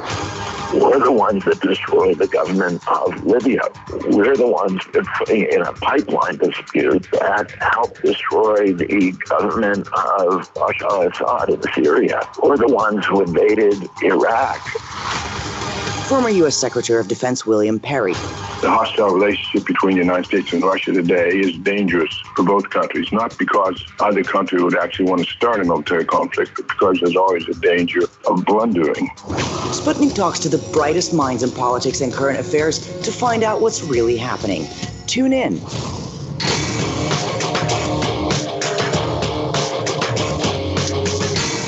Fault Lines. And we are back. You're listening to Fault Lines with Thomas and Stranahan. We're joined now by Chris Hedges. Chris Hedges, very happy to be joined by him. He's a Pulitzer Prize-winning journalist, author of 11 books, including several New York Times bestsellers, and he's the host of On Contact, airing on RT. Chris, so we're talking about police violence, the police system. There's some stuff that I want to push back on, but there are also some questions that I wanted to ask you having to do with this. And here's how I'll start. A lot of this has to do with posturing. A lot of this, obviously, especially on the Democratic side, very clearly, as you were talking about, has to do with political leaders saying things and doing nothing. That's kind of what I see happening with the police here. And there's a sort of mixed bag. It's a little bit complicated, but I see the police on the one hand, yes, there are serious problems in the systems. On the other hand, even if you look at the George Floyd case, which in my opinion, clearly the dude shouldn't have had his neck on his knee on the neck of the dude. That's not the right move, but he was following policy. What I see happening is the actual sort of frontline people, a lot of whom are, I'm sure, very good people, getting thrown under the bus by people higher up in the policing institutions.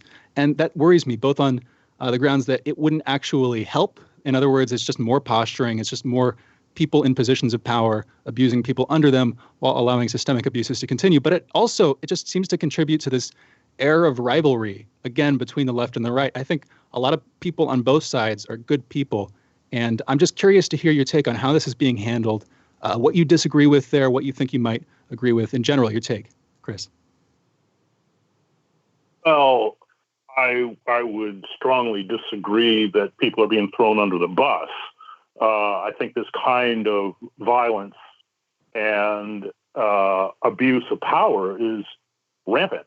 within inner cities and almost never gets investigated, and officers almost never get reprimanded. What we're seeing is a response by the ruling elites because tens of thousands of people are in the streets. But we have to remember that this is a daily occurrence in poor communities of color. I would say that as an institution, it should not be the role of the police to maintain social control.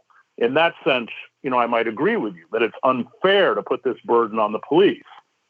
In order for the police to carry out this social control, they have to become quasi-military, paramilitary forces, because in these communities where there is no work, often the only way to make money is through the illegal economy. And that, of course, railroads you right into the jails and the prisons. At the same time, the police are responsible, as I mentioned before, in raising revenue through fining poor people and extracting, through warrants. And even within the prison system, prisoners will spend 20 years because of all the fines and get out in debt.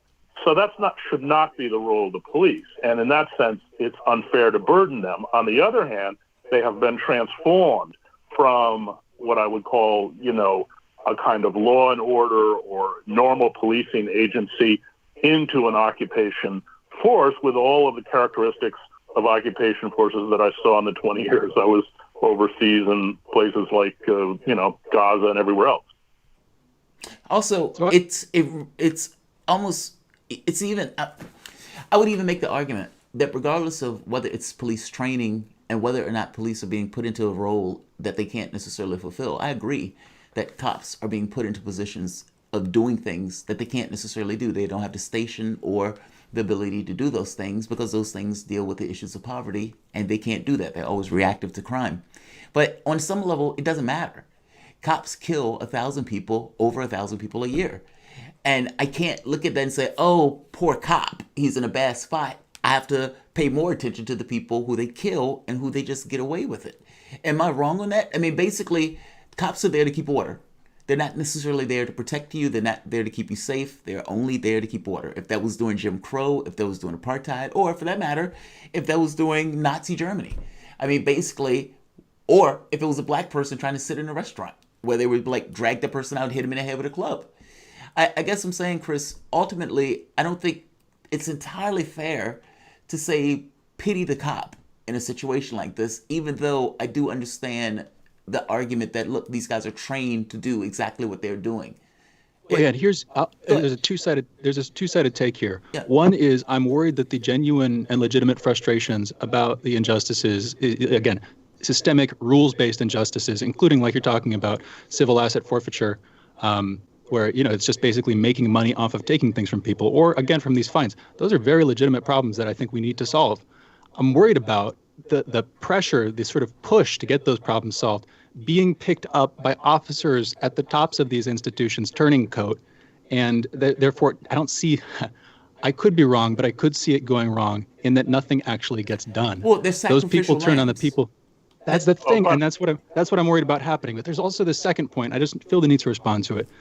Yes, police in different countries and different times have done the order thing. In fact, one can say culturally that's a large part of what police do, but you can't reject the element of public safety. I mean, there's a continuum of response between local social engagement, my community helping me if I have a problem, and vice versa. If I see a problem in my community, if I see somebody doing something wrong, there should be that civic involvement. But I don't want to wholeheartedly reject, and I don't think it's fair to wholeheartedly reject police as agents of public safety. Although their powers are abusive in some cases, I think that's an example of this sort of extreme take on it. That I think there's room for that, but I don't think that's on its own. Go ahead. For neighborhoods, it's not. I mean, I go into poor neighborhoods because that's where the families of my students in prison live. But most people don't. And in fact, you do have mayors and even police chiefs who are reformists, but they can't do anything because their hands are tied by the police unions, which in cities like Philadelphia are not much better than white hate groups. And they have a lot of money, and they bankroll the campaigns of elected officials, including the public prosecutors, who do their bidding. In New York State alone, police unions and associations have contributed $7 million to candidates running for office and $600,000 to Como during his gubernatorial campaigns. So every time you appoint a civilian review board, you appoint a reformist police chief, they're absolutely powerless. They can't, and you see this in Minneapolis. And I think too long we look the other way, and in Justified. And now, as Malcolm X said, the chickens are coming home to roost. As the disparity in economic inequality becomes so pronounced that white people, especially young white people, are beginning to suffer in the same way people of color have suffered for so long while we turned our backs on them, you're seeing a kind of solidarity, intersectionality, or whatever you want to call it, diversity within these protests, because they've all been pushed down the economic scale. I mean, that economic misery is now widespread. And the response of the state. I mean, let's not forget what happened when we got the CARES Act. It was not responding to the needs of the American public. It was handing trillions in dollars to oil companies, the airline industry, which got $50 billion in stimulus money, the cruise ship industry. This is ridiculous. $170 billion windfall for the real estate industry, private equity firms, lobbying groups, which was pushed through by the Democratic Party, the meat industry, corporations that have moved overseas got tax breaks. The big corporations took all the money that was supposed to keep small businesses solvent. The CARES Act gave 80% of tax breaks under the stimulus to millionaires and allowed the wealthiest to get stimulus checks that average $1.7 million. It authorized this $404 billion slush fund, which Mnuchin says we're not going to know how it's handed out. You leverage that 10 to 1. You're talking about $4.5 trillion in assets.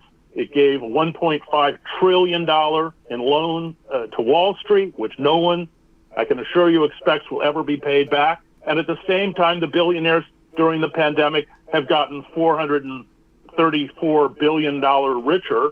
Bezos alone has increased the richest man 2 minutes by $34.6 billion, and Amazon never paid taxes last year. So the whole system is reconfigured to essentially allow this tiny oligarchic corporate cabal, which has no loyalty to the country, Ralph Nader calls them traitors, to essentially seize the money that was supposed to be provided to the American public in a time of emergency. I mean, anecdotally, how many people have really gotten their unemployment checks? Not a lot of people I know. The stimulus checks got burned up immediately. They were a token gesture. So, I mean, all of these interlocking pieces are now coming together in a way that will only be 1 minute activated in the summer. And the police will become, if the ruling class truly begins to feel threatened, and they're already worried, the police will not become less violent and less brutal. They'll be more violent and more brutal because they are that pillar that essentially allows, I would argue, a mafia state to continue doing what it's doing. 40. Chris. All right, we are joined. That was Chris Hedges. Great conversation.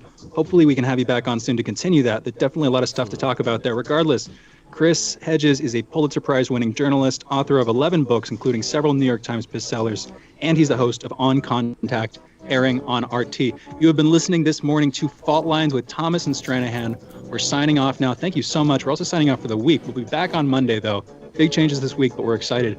Hope you tune back in. Again, Fault Lines with Thomas and Stranahan. Guys, thank you for joining us. I have another show coming up in a few hours, so I can't necessarily stay all that late, but definitely appreciate you for joining us. Chris Hedges, yes, the indomitable Chris Hedges. I've been trying to get Chris Hedges on the show forever, and I load in today, and they're like, yeah, Chris Hedges coming in the evening. Well, what? So, yeah. So, big changes. I am massively saddened that Garland is gone. And it's awkward to be here because Garland basically got me the spot. And so it's this kind of weird feeling associated with it. We didn't get many views today, and I don't know if we're being punished because Garland and Lee left, and the people are like waving their fists. We did get a lot of calls, so apparently there were a right many people who were listening in the radio and calling in, so that's good. That's positive. Yeah, this is just weird. That's all. Like, share, and subscribe. Thanks all.